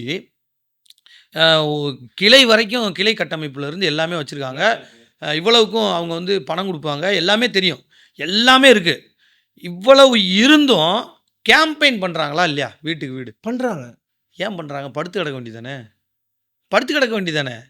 என்ன மேட்ருனா, அரசியல்ன்றது என்னென்னா, இந்த 30 நாளில் பார்ட்டி ஒர்க்கர்ஸு, லீடரு, கேம்பெயின் இது எல்லாம் என்ன செய்யும்னா, உங்களோட நம்பர்ஸை வந்து புஷ் பண்ணி கொடுக்கும். கரெக்டுங்க. நீங்கள் எடப்பாடி பழனிசாமி அவர்களை வீடியோட கொண்டு போய் சேர்க்க வேண்டிய கட்டாயம் இருக்குது, திரு ஸ்டாலினை வீடியோட கொண்டு போய் சேர்க்க வேண்டிய கட்டாயம் இருக்குது, விஜய் நான் ஏற்கனவே போய் சேர்ந்துட்டேங்கிறாரு. நான் சொல்ல வந்துடுறேன், நான் இப்போ சொல்ல சொல்லிட்டு நான் முடிஞ்சிடும். நீங்கள் அண்ணன் தங்கம் தென்னரசு இருக்கார், நான் போய் தொகுதியில் நிற்கிறேன், அவர் சினிமா ஆக்டரா மந்திரி அவ்வளோதான். எனக்கு நான் போனதில் 100% ஏடிஎம்கே டிஎம்கே எந்த கட்சி வேறுபாடு இல்லாமல் திருச்சுழி தொகுதி முழுவதும் அண்ணன் தங்கம் தென்னரசோட கேலண்டர் வீட்டுக்குள்ளே இருக்கும். வீட்டுக்குள்ளே போய் சேர்ந்துட்டாரா இல்லையா? போன தடவை அவர் வாங்கின வாக்குகள் எத்தனை? 1 லட்சம்னு நினைக்கிறேன், 1 லட்சம் வாக்கு நினைக்கிறேன். 50,000 ஓட்டில் ஜெயிச்சார். ஏடிஎம்கே இந்த நின்னவங்க 50,000, 1 லட்சம் வாக்கு தான் வாங்கியிருக்காரு. வீடு வீடாக போய் சேர்ந்தவர். இதில் காசு கொடுத்துருக்காரு, கட்சிக்கு ஆள் இருக்குது, கட்டமைப்பு இருக்குது, தேர்தல் வேலை செஞ்சுருக்காங்க. இதில் அவர் அரசு வேலை வாங்கி கொடுத்தவங்க இருப்பாங்க, காசு கொடுத்தவங்க இருப்பாங்க, நல்லது கெட்டதுன்னு வந்து இப்படி ஏகப்பட்ட ஃபேக்டர்ஸ் இருக்கும். இப்போ அண்ணன் தங்கம் தென்னரசு வீடு வீடாக சேர்ந்துட்டாருன்னு சொல்ல முடியுமா? சரி, அதை விட்டுருங்க. சீமான் அண்ணனை தமிழ்நாட்டில் 1 கோடி பேருக்கு தெரியுமா தெரியாதா? கட்டாயமாக தெரியும். அப்போ நான் போய் அண்ணனை 1 கோடி பேருக்கு தெரிஞ்சிருச்சு, வீட்டுக்கு போய் சேர்ந்துட்டாரு, பேசுகிற அண்ணன் வீடியோ பார்க்குறான் இல்லை, 1 கோடி பேர் தமிழ்நாட்டில் அண்ணன் வீடியோ பார்க்குறானா இல்லையா? பார்க்குறாங்க. இப்போ எல்லா பேரும் ஓட்டு போட்டுருவான்னு நான் சொல்ல முடியுமா? ஓட்டிங் பேட்டனே புரியாமல் ரேஷன் கார்டுக்கு இருக்கிற வீட்டுக்கு எனக்கு ஒரு இந்த ரெட் பிக்ஸு அவரெல்லாம் நான் ஒரு நல்ல கொஞ்சம் அறிவாளின்னு நினச்சேன். இவ்வளோ முட்டாளாக இருப்பாருன்னு நினைக்கல. சொல்கிறேன், ஏங்க வைக்கக்கூடாது? பொது வெளியில் வந்துட்டார், பொது கருத்து சொல்கிறாருங்க, நான் வைக்க தான் முடியும். ஏங்க ரேஷன் கார்டில் 2 கோடி ரேஷன் கார்டுனா ரேஷன் கார்டுக்கு ஒரு ஓட்டுன்னு அவர் சொல்கிறாருங்க. அவர் நான் அவர் கட்சி நிர்வாகியாக அதை அவர் பதிவு பண்ணுறாரு. எது கட்சி நிர்வாகி? இப்போ நான் இருக்காருங்க. அதான் இப்போ நான் சொல்லவா, அண்ணன் வீடியோவை 1.5 கோடி பேர் பார்ப்பான் தமிழ்நாட்டில். அப்போ எங்களுக்கு 1.5 கோடி ஓட்டு நான் சொன்னால் ஏற்றுப்பீங்களா நீங்கள்? ஏங்க நீ ஒரு நியாயம் வேணாமா? அதுதான் சிந்தனை நேர்மை வேணும், அறிவு நேர்மை வேணும், உங்கள் தொழில் நேர்மை வேணும். ஒரு மைக் எடுத்து நீங்கள் மைக்கு பேசி கேமரா வச்சு பேசுகிறீங்கன்னா அந்த தொழிலுக்கு கொஞ்சம் நேர்மையாக இருங்க. மக்களுக்கு தானே பேசுகிறீங்க, உங்களுக்காக பேசலையில. நீங்கள் பாட்டுக்கு ஒன்று சொல்லி விட்டு போகிறதா? நீங்கள் ஒரு ப்ரொமோஷன், ஒரு நெரேஷன் செட் பண்ணுறீங்கன்னா எதனால்? இப்போ ஒன்றும் இல்லைங்க, இப்போ நம்ம இவ்வளோ பேசுகிறோம், இப்போ இவ்வளோ நேரம் தாவேக்காவை குறித்து நம்ம பேசுகிறோம், திமுக குறித்து ஏன் இப்போ நம்ம பேசினோமா? அவலம் ஒரு தொகுதிக்கு 50 கோடி செலவு பண்ணது. ஏடிஎம்கே பல தொகுதிகளில் திமுகவுக்கு விட்டு கொடுத்துருச்சு. இப்போ என் தொகுதியிலே விட்டு கொடுத்துருச்சு, போட்டியே போடலை. அவலம். அவனும் ஓட்டு காசு கொடுக்குறான். அவலம். ஃப்ரிட்ஜு தரேன், வாஷிங் மிஷின் தரேன், கூப்பன் தரேன்னு மக்களை ஏலம் விடுறான். அவலம். விவசாய சங்கம் நேர் எதிராக இந்த தடவை வந்து தமிழ்நாட்டில் இருந்த விவசாய சங்கங்கள் திமுகவுக்கு எதிராக இருந்துச்சு. எந்த கேம்பெயின்லையும் வரல. மிகப்பெரிய மாநாடு போட்டு சொன்னாங்க, வெளியில் வரல. பிஆர் பண்ணலாம் பேசினாரு. ஓட்டு போடாதீங்கன்னு போடாதீங்கன்னு சொல்கிறாரு. இப்போ நீங்கள்லாம் உண்மையிலேயே இவங்கெல்லாம் சிந்தனை நேர்மையாளர்களா? இப்போ நீங்கள் பேச வேண்டியது இப்போ நம்மளே சொல்லுங்கள், அரை மணி நேரமாக பேசுகிறோம். இதுதான் நரேஷன். அப்போ சிந்தனை நேர்மை இல்லை, அறிவு நேர்மை இல்லை, அரசியல் நேர்மை இல்லை, தொழில் நேர்மை இல்லை, எந்த நேர்மையும் இல்லை. இந்த நேர்மை நான் ஜெயிக்கிறேன், என்னை எதிராக பேசுங்கன்ற நான் பண்ணுற தவறுகளை பேசுங்க. நான் இவங்க கொள்கை பிரிவினைவாதம் பேசுகிறதுன்னு சொல்கிறான்ல, சொல்லிட்டு போங்க. இவன் வந்து நீங்கள் எப்பயும் பேசுகிற மாதிரி தெலுங்கருக்கு எதிராக கன்னடருக்கு எதிராக பேசுங்க. இவர் வந்து ப்ராக்டிக்கலாக பேச மாட்டாருன்னு சொல்லுங்கள். விமர்சனங்களை என்ன வேணாலும் பேசுங்க, வேணான்னே சொல்லலை. நான் மக்கள்கிட்ட போகிறேன், மக்கள் என்னை ஆதரிச்சா ஓட்டு போட போகிறேன், இல்லைன்னா இல்லை, விட்டுருங்க. நேர்மையாக எல்லாரை பற்றியும் பேசுங்க, எல்லாத்தையும் பற்றி நேர்மையாக பேசுங்க, இருக்கிறத பேசுங்க. இல்லாததை பேசுனீங்கன்னா ஏங்க குடும்பத்துக்கு ஒரு ஓட்டு போடுறோம்னு சொல்கிறீங்கல்ல, இன்றைக்கி நான் சொல்கிறேங்க, என் குடும்பத்தில் யாருமே விஜய்க்கு போடல. எந்த கணக்கில் வரும் என் குடும்பம்? இப்போ நான் குடும்பமே இல்லையா தமிழ்நாட்டில்? நாம் தமிழர் கட்சிக்காரன் வீட்டில் குடும்பமாக ஓட்டு போட்டுருங்க. சரி, இவ்வளோத்தையும் விட்டுருங்க, இந்த குடும்பத்தை கூட விடுங்க, நமக்கு தெரியாமல் கூட ஓட்டு போட்டிருப்பாங்க. இப்போ நீங்கள் என்ன பண்ண வரீங்கன்னா, ஒரு சினிமான்னு ஒருத்தன் சினிமாக்காரன் வந்து அரசியல் பண்ண ஆரம்பித்தோன்னே இதுவரைக்கும் பேசின பட்டியல் வெளியேற்றம், தேவேந்திர உலகளாளருக்கு பட்டியல் வெளியேற்றம், அந்த மக்கள் போராடின பிரச்சனை, அதுக்காக ஓட்டு போட மாட்டேன், விஜய்க்காக தான் போடுவேன். இடஒதுக்கீடு பிரச்சனை, வன்னியர்களோ இங்கே இருக்கிற டிஎன்சி ஆட்களோ ஜாதிவாரி கணக்கெடுப்பு எடுக்கணும் 10-15ன்னு கேட்குறாங்க, அதை பேசிக்கிட்டே இருந்தேன். அவனுக்கு ஓட்டு போட மாட்டேன், விஜய்க்கு தான் ஓட்டு போடுவேன், அந்த பிரச்சனைக்காக போட மாட்டேன். விவசாயிங்க ஆதார பொருள் கிடைக்கல, நெல் இப்படி கிடக்கு, லெவியில் இப்படி கிடக்கு, அரசாங்கத்து மேலே இவ்வளோ இருக்குது, இந்த பிரச்சனை இருக்குது, விவசாயம் உற்பத்தி ஆகலை, தண்ணி முறையாக வரல, இதுக்கெலாம் விவசாய பிரச்சனைகளுக்கு விவசாயிகள் போட மாட்டாங்க. காவிரி பிரச்சனை, முல்லை பெரியார் பிரச்சனை, இதுக்காக இத்தனை வருஷமாக போராடினால இவன்லாம் ஒரு குடும்பத்துக்குள்ளே தானே இருக்கான். அவன்லாம் வந்து இந்த பிரச்சனைக்காக இந்த தடவை ஓட்டு போட மாட்டான், விஜய்க்கு போட்டுருவான்.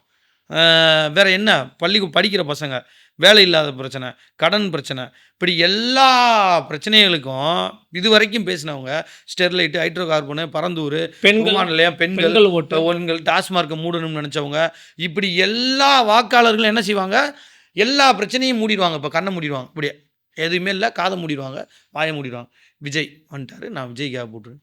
என்னங்க இது நியாயம்? இது இந்த பிரச்சனைலாம் இப்போ பிரச்சனையே இல்லையா? ஏன் பேச மாட்டேன்றீங்க? பட்டியல் வெளியேற்றம் ஒரு மக்கள் கேட்குறாங்க, அவங்க அதை பற்றி நினச்சி போடுவாங்க, அதில் ஒரு இது இருக்குது, அதை இவர் தான் பேசுகிறாரு, இவர் அங்கீகரிக்கிறார், ஏன் பேச மாட்டேறீங்க? ஓட்டு போட்டுருவான். விவசாய சங்கம் போராடி மாநாடு, தேர்தலுக்கு முன்னாடி மாநாடு போட்டு அவன் வந்து அந்த பிரச்சனையை சொல்கிறான், போடாதீங்கன்னு சொல்கிறான். இதுக்கெல்லாம் இந்த காரணத்துக்காக போட மாட்டாங்க, நடிகருக்காக போடுவாங்க, ஓட்டு காசு கொடுத்துட்டா அதுக்காக போடுவாங்க. என்னங்க இது? இல்லை, ஓவராலாக நீங்கள் சொல்கிற எல்லாமே முக்கியமான மக்களுடைய வாழ்வாதார பிரச்சனை தான், அதை மறுப்பதற்கே இல்லை. ஆனால் கெடுவாய்ப்பாக தமிழ்நாட்டில் திரை கவர்ச்சி, திரை போதை அப்படிங்கிற அதிகமாக இருக்கும்போது அது ஒருத்தர் வரவேற்குது அப்படிங்கிறத நம்ம ஏற்க மறுக்கிறோமா நான் கேட்குறேன். சரி, அது நிராகரிக்கிறீங்களா? சரி, நான் நிராகரிக்கல. விஜய் முதலமைச்சர் ஆயிடுறாரு. இல்லை, முதலமைச்சர் ஆகல, நான் சொல்லலை. இல்லைங்க, இந்த போதையினால் ஆயிடுறாரு, ஆகட்டும். நான் தேர்தலில் நின்னேன், எனக்கு தோல்வி, அவருக்கு வெற்றி, ரைட்டு. உங்கள் வேலை என்ன? ஒன்றுமே தெரியாதவன் ஒருத்தன் முதலமைச்சர் ஆகுறான், உங்கள் கருத்து என்னன்னு தானே நான் கேட்குறேன். முதலமைச்சர் அவர் ஆவாரா ஆகலைன்றது பிரச்சனையா, பொது பிரச்சனையா?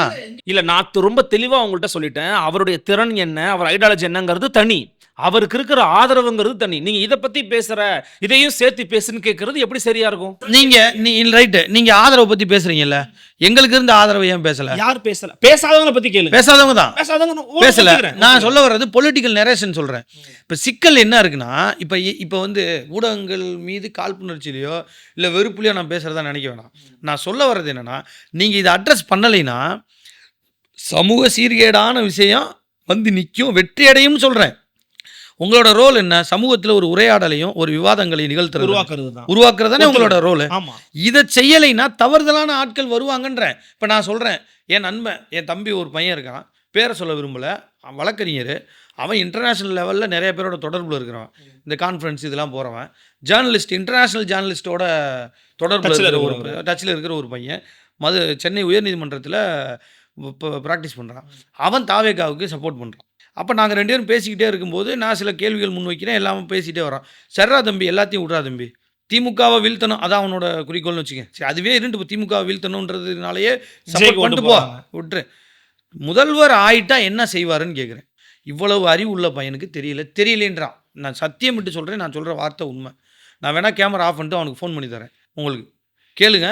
விஜய் முதலமைச்சர் ஆனால் என்ன செய்வாருன்னு கேட்டால் அது எனக்கு தெரியலனேன்றான். இப்போ இப்படி ஒரு சூழல் மக்கள் ஆதரிச்சு அவனுக்கு ஓட்டு போட்டு வச்சுட்டாங்கன்னா, யாரும் நம்ம இது பண்ண முடியாது. அத விட்டுருங்க. அது ஒரு தனி டிபேட். நம்மளோட வேலை, எதிர்க்கட்சியா என் வேலை, ஒரு பொலிட்டிக்கல் ஆக்டிவிஸ்ட்டா என் வேலை, ஒரு ஜேர்னலிஸ்ட்டா உங்க வேலை, பொது சமூகமா, ஜெனரல் சொசைட்டி அவங்களோட வேலை. ஒரு பையன் சாக்கடையில குதிச்சு 3 கிலோமீட்டர் நீந்தி போய் விஜய பார்க்குறான். உயிர கூட குடுப்பேன்றான். இது என்ன வகையான மனநிலை? இந்த மனநிலை வளரணுமா? இல்ல மாத்தணும். மாத்தணும். மாத்தணும். மாத்துறதுக்கு எதிரா நம்ம பண்ண கேம்பெயின் என்ன? அது நம்ம சுட்டிக்காட்டுனது என்ன? இத தான் நான் கேட்குறேன். அது சோசியல் மீடியால போட்டோம்னா நல்ல வியூஸ் வருன்றது போடுறதும், அத பத்தி பேசுனா டிவி சேனல்ல, சேட்டலைட் சேனல்ல பார்ப்பாங்கன்றதும், அது பார்ப்பாங்கிறத விட்டுட்டு, இத கண்டிக்கிறோமா, கண்டிக்கலையா?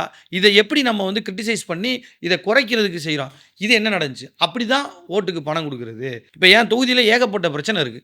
ஏகப்பட்ட பிரச்சனை இருக்கு. அவர் வந்து 2 நாள் தேர்தலுக்கு முன்னாடி கேம்பெயின் பண்றாரு. கம்பிக்குடி கால்வாய் திட்டம் நான் நிறைவேத்திட்டேன்னு அண்ணன் தங்கம் தென்னரசு சொல்றாரு. நிலையூர் கம்பிக்குடி அது ஒரு திட்டம் இருக்கு. அரசாங்கத்தோட நிறைவேத்திட்டேன். வைகை குண்டாறு திட்டத்த அங்கே ஒரு 2 ஆறு இருக்கு. அதை இணைக்கிற திட்டம் இருக்கு. நிறைவேத்திட்டேன்னு சொல்றாரு. பிரச்சாரத்தில சோசியல் மீடியால இருக்கு பாருங்க. அங்க காஞ்சு கருவாடா போயிருக்கே. இணைக்கவும் இல்ல, திட்டமும் நிறைவேறவும் இல்லையே. நிறைவேற்ற முடியல. ஆனா அவர் கேம்பெயின்ல சொல்லிட்டு இருக்காரு. இப்ப இது யாரு அட்ரஸ் பண்றது? இப்ப நான் சொன்னா உடனே எதிர்க்கட்சி சொன்னோம்னு சொல்லுவீங்க. பொது சமூகம் அத அட்ரஸ் பண்ணணும்ல. அப்பதானே வாக்காளர்கள்ட்ட போகும். வாக்காளர்களோட கவனத்துக்கு போனா வாக்க மாத்தி செலுத்துவாங்க. மாத்தி செலுத்தினா வேற ஆள் வருவாங்க. இந்த திட்டங்கள் நிறைவேற்றக்கூடிய சூழல் வரும். அப்பதானே இந்த மக்களோட குறைகள் தீர்க்கப்படும். இப்ப இந்த எதுவுமே ஓட்டுக்கு பணம் குடுக்குறது, மக்கள் கூட்டத்துக்கு அரசியல் தலைவர்கள் கூடுற கூட்டத்துக்கு ரூ. 300 ஏடிஎம்கே, டிஎம்கே 2மே சொல்றேன். இபிஎஸ் போறது, ஏடிஎம்கே பிரச்சார கூட்டம், டிஎம்கே பிரச்சார கூட்டம், தாவேகா பிரச்சார கூட்டம் எல்லாத்துக்கும் காசு குடுத்து கூட்டு போறாய்ங்க. மந்தையா என்னைய ஒரு அம்மா கேட்குது. ஏப்பா என்னப்பா 10, 15 பேர் தான் ஓட்டு கேட்க வர்றீங்க. 15 பேர் தான் இருக்கீங்க. பெருசா வந்தா தானப்பா வாக்கு மக்கள் போடுவாங்க. இது என்ன மனநிலை அவங்களுக்கு பாவம். இப்ப என்ன கிரியேட் பண்ணி வச்சிருக்கீங்க. இப்ப நான் என்ன செய்யணும்னா, நான் காசு குடுத்து ஆள கூட்டிட்டு வரணும். ஏன்னா, என் கட்சியில வர்றவன் ஃபுல்லா வாலண்டியர். அவன் ஒரு நாள் சம்பளத்த விட்டுட்டு வரான். நான் அவனுக்கு காசு குடுக்க முடியாது. ரூ. 300, ரூ. 500 சம்பளம் குடுக்க முடியாது. குடுத்துட்டேன்னு வச்சுக்கோங்க, என் செலவு எவ்வளோ வந்துரும்? 25,00,000லேருந்து ரூ. 30,00,000 மினிமம் வந்துரும். இப்ப இந்த ரூ. 35,00,000 நான் ஒரு வழக்கறிஞரா நான் என்ன செய்வேன்? கடன் வாங்கணும். கடன் வாங்கலைன்னா குவாரிக்காரன்ட்ட காசு வாங்கு, அவன்ட்ட காசு வாங்கு, இவன்ட்ட காசு வாங்கு. காசு வாங்கணும். இப்ப என்ன சொல்ல வர்றீங்க? அப்ப இதெல்லாம் நீங்க கண்டிச்சா தான், இங்க ரிஃப்ளெக்ட் ஆகும். ஒரு நேர்மையான அரசியல் வர்றதுக்கான வாய்ப்புகள் வரும். இது எல்லாமே வரும். நான் கண்டிக்கவே மாட்டோம். நாங்க இவரோட ஆதரவு பார்ப்போம். அட ஒரு நாள் பேசுங்க ஆதரவு. விஜய்க்கு ஆதரவு இருக்கா இல்லையான்னு. அடுத்த நாள்லாம் வேறயே பேசுங்களேங்க. விஜயால் யாருக்கு பாதிப்பு? இது என்ன? விஜயால் என்ன ஆகும்? அப்படிதான் பேசுறாங்க. என்னங்க அது? என்னங்க ஏதோ சின்ன பிள்ளைங்க விளையாட்டுத்தனமா இருக்கு. டெய்லி விஜய்னா, ஏற்கனவே அவன் சைக்கோ ஆயி போயிருக்கிறான் எல்லா பேரும். திரும்ப விஜய் சைக்கோ ஆனா, எல்லா பேரும் நீங்களும் ஊடகங்களும் அப்படி இருக்கீங்களா?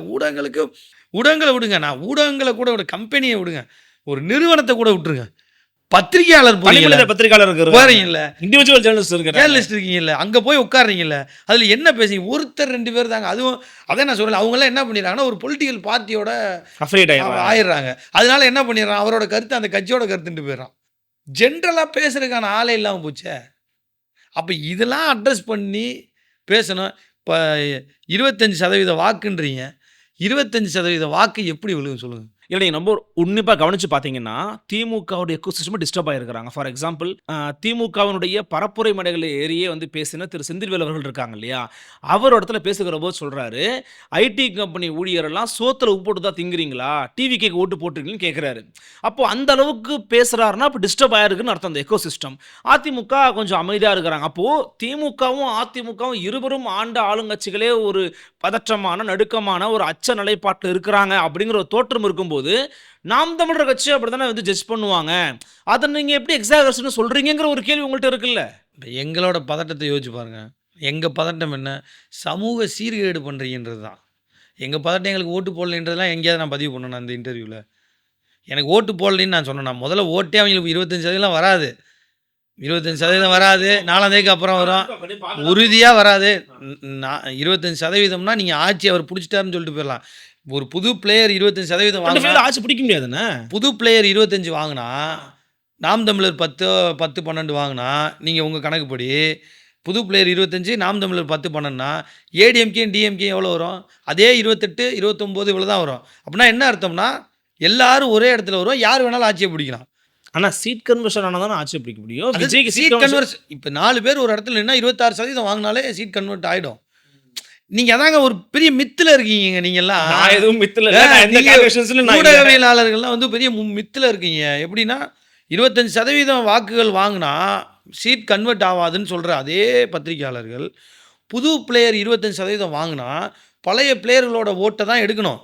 அது எல்லாருக்குமே குறையுதுங்கிறாங்க. இப்போ திமுக அததான் குறையுது, சொல்லுவாங்க. அதிமுக அப்படி குறையுது, நாம் தமிழர் எல்லாருக்குமே குறையுச்சுங்க அப்படின்றாங்க அவங்க. அததாங்க அப்படி குறைஞ்சா சீட் கன்வர்ஷன் நடக்குமே.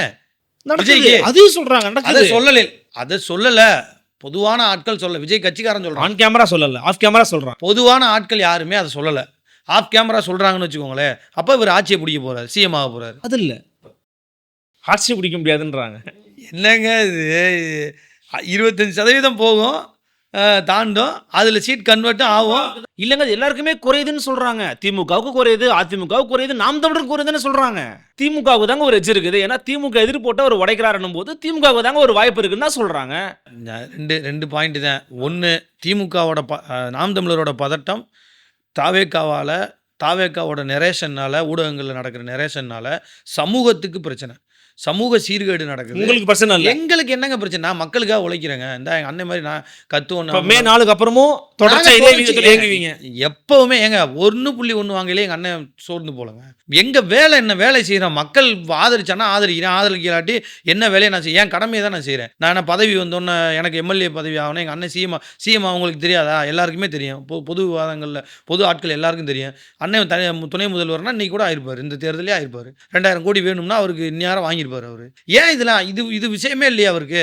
மக்களுக்காக நாங்கள் பதட்டப்படுறோங்க. இந்த அரசியல்னால இன்னைக்கு நடக்கிற இந்த கூத்துனால பண அரசியல், தேர்தல் ஆணையத்தோட செயல்பாடுகள் குறைவு, தாவேகா மாதிரியான ஆட்களோட நெரேஷனு, இந்த கட்சி வளர்க்குற விதம், இதனால வரக்கூடிய பிரச்சனை யாருக்குன்னா சமூகத்துக்கு பிரச்சனை. நாங்கள் பதட்டப்படுறோங்க. எங்க பதட்டம்? திமுகவுக்கு நீங்க சொன்ன செந்தில்வேலுக்கான பதட்டம் என்ன? செந்தில்வேல் மாதிரியான அவரை ஆட்கள் போன்றோர் சொல்றேன்.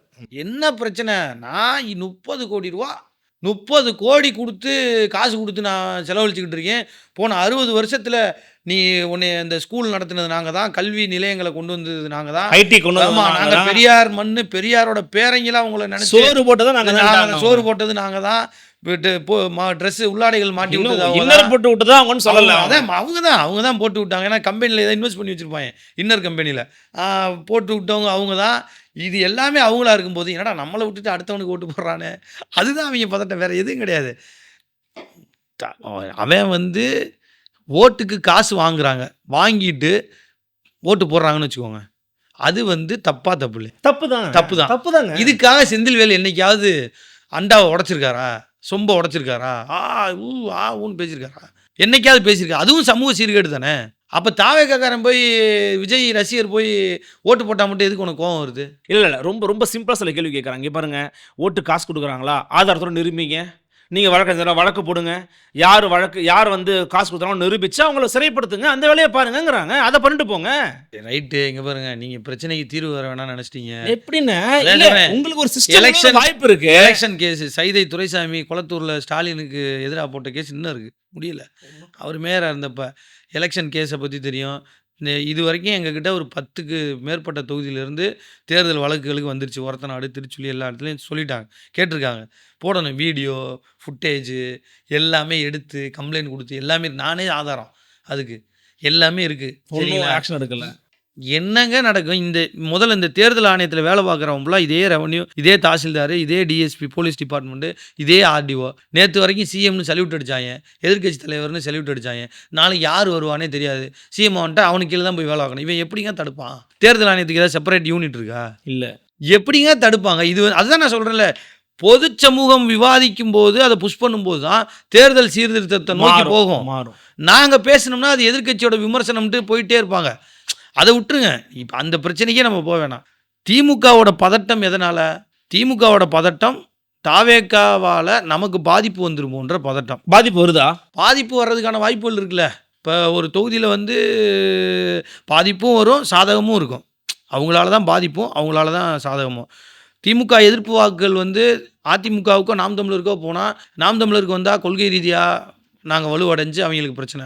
திராவிடம் தமிழ் தேசியம்னு. இபிஎஸ்க்கு போனால் பதவி பிரச்சனை, சிஎம்மாக இருக்க முடியாது. திமுக எதிர்ப்பு வாக்குகள் அங்கே போச்சுன்னா, தாவேக்காவுக்கு போகும்போது பிரச்சனை இல்லை. திமுக எதிர்ப்பு வாக்குகள் மட்டும் போச்சுன்னா. ஆனால் கோர் ஓட்டில் கை வச்சிட்டாங்கன்னு வச்சுக்கோங்க விஜய் ரசிகர்கள். கோர் ஓட்டுன்னு ஒன்று இருக்குல்ல, 45% ஓட்டு அவங்ககிட்ட இருக்குது. 45% லாஸ்ட்டாக விழுந்திருக்கு. அப்போ கோர் ஓட்டு யார்? இஸ்லாமியர்கள், கிறிஸ்தவர்கள், பட்டியல் சமூக மக்கள்னு சில பேரை நீங்கள் வச்சுக்கிட்டு பண்ணுறீங்க. இப்போ இவங்களோட வாக்குகளில் விஜய் கை வச்சிட்டாருன்னு வச்சுக்கோங்க, வைக்கிறாரு தெரியுதா உங்களுக்கு? வச்சுட்டாருன்னா எனக்கு களத்தில் வந்து எனக்கான அதுக்கான சில ஏரியாக்களில் அப்போ கிட்டத்தட்ட விசிகாவையும் கொஞ்சம் டிஸ்டர்ப் பண்றாருன்றீங்க. விசிகாவை நிறையவே டிஸ்டர்ப் பண்ணுறாங்க. இப்போ விசிகாவை டிஸ்டர்ப் பண்ணுறதுக்கான காரணம் என்னென்னா, நீங்கள் பொது வெளியில் பார்த்தீங்கன்னா பட்டியல் சமூக மக்கள் வந்து பொது சமூகத்தில் கலக்கிறது ஒரு இடத்துல மாவட்ட செயலாளராக, இப்போ நீங்கள் விசிகாவில் மாவட்ட செயலாளராக இருக்கிறதுக்கும் திமுகவில் மாவட்ட செயலாளராக இருக்கிறதுக்கும் வித்தியாசம் இருக்குது. நீங்கள் விசிகாவில் மாவட்ட செயலாளர் இருந்தால் அதே பட்டியல் சமூகம் அண்ணன் ஜான் பாண்டியன் அதில் வந்து பொது ஆட்கள் இருக்காங்களே, பொது எஸ்எஸ் பாலாஜி இருக்காங்க, ஷானவாஸ் இருக்காங்க, எவ்வளோ பேர் இருக்காங்க. இந்த டிபேட்லாம் வேணாங்க. நான் திருநீர் போட்டுக்கிட்டு நான் இப்படி நல்ல வேணும் இதை குத்திக்கிட்டு அது போகிறதெல்லாம் விட்டுருங்க. ஆளூர் ஷானவாஸ், பாலாஜி ஏன் உங்களுக்கு ஒரு பொது தொகுதியை வாங்கி பொது தொகுதியிலே தலித்தை நிப்பாட்ட வேண்டியதானே? பொது தொகுதியை வாங்கி பொது ஆளே நிப்பாட்டுற நீங்கள், அதான் இந்த டிபேட்டே வேறைக்கு போயிடும். நீங்கள் பொது தொகுதியை வாங்கி நீங்கள் பொதுவான கட்சினா பொது தொகுதியை வாங்கி தலித் கேண்டிடேட்டை நிப்பாட்டணும். பட்டியல் சமூக ஆளை நிறுத்த முடியுமா உங்களால்? பொது தொகுதி வாங்குறீங்க, பொதுவான ஆளை தான் நிப்பாட்டுறீங்க. இப்போ உங்களுக்கு இந்த டேக் தேவைப்படுது. நான் பொதுவான ஆளுன்றதுக்கு ஒரு டேக் எஸ்எஸ் பாலாஜி, ஆளூர் ஷானவாஸ் இவங்கெல்லாம் தேவைப்படுது வச்சுக்கிறீங்க. அதை விட்டுருங்க. அது இப்போ நான் என்ன சொல்ல வரேன்னா, ஒரு கிரவுண்ட் லெவலில் ஒரு அரசியல் அங்கீகாரம் வேண்டி வர்ற ஒரு பட்டியல் சமூக இளைஞருக்கோ, ஒரு ஆண்மகனுக்கோ, ஒரு மகளிருக்கோ பிசிகா அவர் அண்ணன் ஜான் பாண்டியன், அண்ணன் கிருஷ்ணசாமி இந்த அமைப்புகளை விட அதிமுக திமுகவில் போனாலும் அங்கே போனாலும் சமூகம் அப்படியே ரிஃப்ளெக்ட் ஆகிருக்கு. அங்கே அதே மாற்று சமூகத்தை சேர்ந்தவங்க தான் வந்து என்ன செய்வாங்க, ஆதிக்கம் செலுத்துவாங்க. இவங்களுக்கு கீழே இவங்க துணை பொதுச் செயலாளராக இருந்தால் கூட ஒரு இப்போ நீங்கள் தேவேந்திர குல வேளாளர் அதிகமாக திருச்சுழி தொகுதியில் வாழ்கிறாங்க. அங்கே ஒரு ஒன்றிய செயலாளர் தேவேந்திர குல வேளாளர் கிடையாது. ஓகே, இப்படி ஒரு சூழல் இருக்குது. இதில் எங்கள் கட்சி மட்டும்தான் பொதுவான ஆட்கள், எல்லாருக்கும் பதவி. இப்போ எங்கள் இதில் தேவேந்திர குல வேளாளரில் தான் வேட்பாளர் வேறு சமூகம்னா பட்டியல் சமூக ஆள் வந்து அங்கே பொறுப்பாளராக இருக்கணும். ஓகே, இதுதான் அது ஒரு விதியாகவே வச்சுருக்கோம், அண்ணன் வச்சுருக்காரு. அப்போ இப்படி எங்கள் இதில் இருக்குது, அதை ஆர்கனைஸ் பண்ணி லீட் பண்ணி கொண்டு போக முடியும். ஓகே, எங்கள் கட்சியில். ஓகே, இதை தாண்டி தாவேக்கா வந்தோன்னே பட்டியல் சமூக இளைஞர்களுக்கு அந்த பொலிட்டிக்கல் ரெகக்னிஷன் இப்போ எங்கள்கிட்ட வர்றதுக்கு நிறைய சிக்கல் இருக்குது. எங்கள் கட்சிக்குள்ளே வர்றதுக்கு கோட்பாடு கடைபிடிக்கணும், கொள்கை கடைபிடிக்கணும், நீங்கள் வேறு எந்த வேலையும் செய்யக்கூடாது, தலைவரை ஏற்றுக்கணும்னு நிறைய விஷயங்கள் இருக்குது. இது எல்லாமே இங்கே சிக்கல் இருக்கிறதுனால அடுத்த ஆப்ஷனாக எங்கே வருவாங்கன்னா, தாவேக்கா வரும்போது இவனுக்கு ஈஸி ஆகிடுது. அங்கே நான் பொறுப்பாளர் ஆகலாம், எனக்கு ஒரு அங்கீகாரம், அவன் போஸ்ட் அடித்து அவன் ஏற்கனவே ஒட்டிகிட்டு இருந்தான், அவன் ஒரு ஆர்கனைஸாக ஆகி போய் விஜய் ஏன்னா லோக்கலில் இருக்கிற மாவட்ட செயலாளர் தாவேக்கால பொறுப்பாளர் கிடையாது, விஜய் தான் ஓவராலாக. நீங்கள் அப்போ இதனால் பாதிக்கப்படுறது யாருன்னா பிசிகா மாதிரியான கட்சிகள், அதனால் பாதிக்கப்பட போகிறது திமுக. சிறுபான்மையினரும் நம்ம அந்த களத்தில் பார்க்க முடிஞ்சிச்சு. அப்போ அதுதான் திமுகவோட பதட்டம், வேறு எதுவும் கிடையாது. டிஸ்டர்ப் ஆகிடுமோண்டு. பட் களத்தில் அவ்வளோலாம் ரிஃப்ளெக்ட் ஆகாது. 10% வாக்கு தாவேகாவுக்கு கிடைக்கும் என்னோட கணிப்பு. அதை விட 10 விட குறைச்சாலும் இதுதான். ஏன்னா ட்ராக் ரெக்கார்டு 5.5 பவன் கல்யாணம் எடுத்திருக்காருன்னா அதிலிருந்து இன்னும் கொஞ்சம் கூட வேணால் பவன் கல்யாணம் ஒப்பிடும்போது, முதல் தேர்தலில் ஒப்பிடும்போது இன்னும் கொஞ்சம் கூட வேணால் விஜய் வாங்கலாம். ஏன்னா பெர்ஃபார்மன்ஸ் பவன் கல்யாணம் அளவுக்கு இங்கே இல்லை. அவன் ஒரு மக்களாக போனது வந்தது எதுவுமே விஜய் பண்ணல. அப்போ நம்ம ட்ராக் ரெக்கார்டு என்டிஆர், எம்ஜிஆர், சிரஞ்சீவி, விஜயகாந்த், கமலஹாசன், விஜய், அதுக்கப்புறம் விஜய், பவன் கல்யாண், இப்படி தான் நம்ம ட்ராக் ரெக்கார்டை பார்க்க முடியும். அப்படி பார்த்தீங்கன்னா 5.5, இவர் வந்து ஒரு 10, 9, 8 இந்த ரேஞ்சில் இருப்பாருன்றது என்னோட கணிப்பு. இல்லை, நிறைவு கருத்தா ஒரே ஒரு கேள்வி. நாம் தமிழர் கட்சியினுடைய பெர்ஃபார்மன்ஸ் எப்படி இருந்துச்சு, எப்படி இருக்க போகுதுன்னு நினைக்கிறீங்க? ரிசல்ட்டை பற்றின உங்களுடைய எதிர்பார்ப்பு என்ன? எவ்வளோ பெர்சன்ட் ஓட்டு வாங்குவீங்க? எத்தனை பேர் சட்டமன்றத்துக்குள்ளே போவீங்க நீங்கள் நம்புறீங்கண்ணே? உறுதியாக நாம் தமிழர் கட்சி இந்த தடவை வெற்றி பெறும். பல தொகுதிகளில் வெற்றி பெறும். அண்ணன் சீமான்லாம் உறுதியாக சட்டமன்றம் போவார். இந்த தேர்தலில் கிட்டத்தட்ட 15%, 12லேருந்து 15% வாக்குகள் வந்து உறுதியாக வெல்வோம். அது வந்து எதனாலேனா லீடர் கிரெடிபிலிட்டி, அண்ணனோட லீடர்ஷிப் கிரெடிபிலிட்டி கண்ணா பின்னான்னு உயர்ந்திருக்கு, நல்லா உயர்ந்திருக்கு. பொதுவான ஆட்கள் வந்து சீமான் ஜெயிக்கணும்னு சொல்கிற இடம் வந்திருக்கு. நான் சொன்ன பட்டியல் சமூக வெளியேற்ற பிரச்சனையாக இருக்கலாம், சாதிவாரி கணக்கெடுப்பு, இயற்கை பிரச்சனை, இயற்கைக்கு எதிரான பிரச்சனை, மாடு மேய்ச்சல் நில பிரச்சனை, இப்படி இந்த அரசியல் எல்லாமே கிரவுண்டில் ரிஃப்ளெக்ட் ஆகிருக்கு. என்கிட்ட ஒரு பாட்டி கூட இந்த மேய்ச்சல் நிலம் குறித்து, ஆடு மாடு மேய்க்கிறத பற்றி பேசினாங்க. அந்த வீடியோ கூட பகிர்ந்துருக்கு. அது வந்து நாங்கள் பிரச்சாரம் பண்ணாமலே போய் சேர்ந்துருக்கு. ஸோ அதோட இது மக்கள் வரவேற்பு, அபரிமிதமான வரவேற்பு. நீங்கள் சீமான் அண்ணன் போன இடங்களில் ஃபுல்லாக கூட்டம். அப்போ கூட்டம் வராமல் 8.2, இவ்வளோ பெரிய கூட்டம், இவ்வளோ லீடர்ஸு கிரெடிபிலிட்டி. கேம்பெயின், நீங்கள் தமிழ்நாட்டிலேயே கேம்பெயின் அதிகமாக பண்ணது நாம் தமிழர் கட்சி தான். திரு சீமான் அவர்கள் தான் சீமான் அவர்கள் தான் கேம்பெயின் பண்ணது, வீடு வீடாக போகிறது, டோர் டு டோர் போகிறது, பேம்ப்ளெட்ஸ் அதிகமாக இஷ்யூ பண்ணது, மக்கள்கிட்ட உரையாடினது, ஓட்டு போடுங்க ஓட்டு போடுங்கன்னு சொல்லாமல் உரையாடினது எல்லாமே நாம் தமிழர் கட்சி தான். இது எல்லாம் சேர்ந்து கண்டிப்பாக எங்களுக்கு வந்து இந்த இவ்வளோ பெரிய 4 முனை போட்டியில் 12 to 15 ஜெயிச்சு உள்ள போறீங்க. உள்ளே போவோம். 12 to 15% வாக்குகள் உறுதியாக கிடைக்கும். பலவிதமான கேள்விகளுக்கு ரொம்ப நிதானமா, பொறுமையா, எளிமையா உங்களுடைய விளக்கங்களை கொடுத்தீங்க. எங்களோட வந்து உங்களுடைய வருகனையும், கருத்துக்களும் பகிர்ந்து கொண்டமைக்கு மிக்க நன்றிண்ணா. நன்றி, ரொம்ப நன்றி, ரொம்ப நன்றி. நன்றி. மீண்டும் மற்றொரு நிகழ்வில் சந்திக்கலாம். வணக்கம்.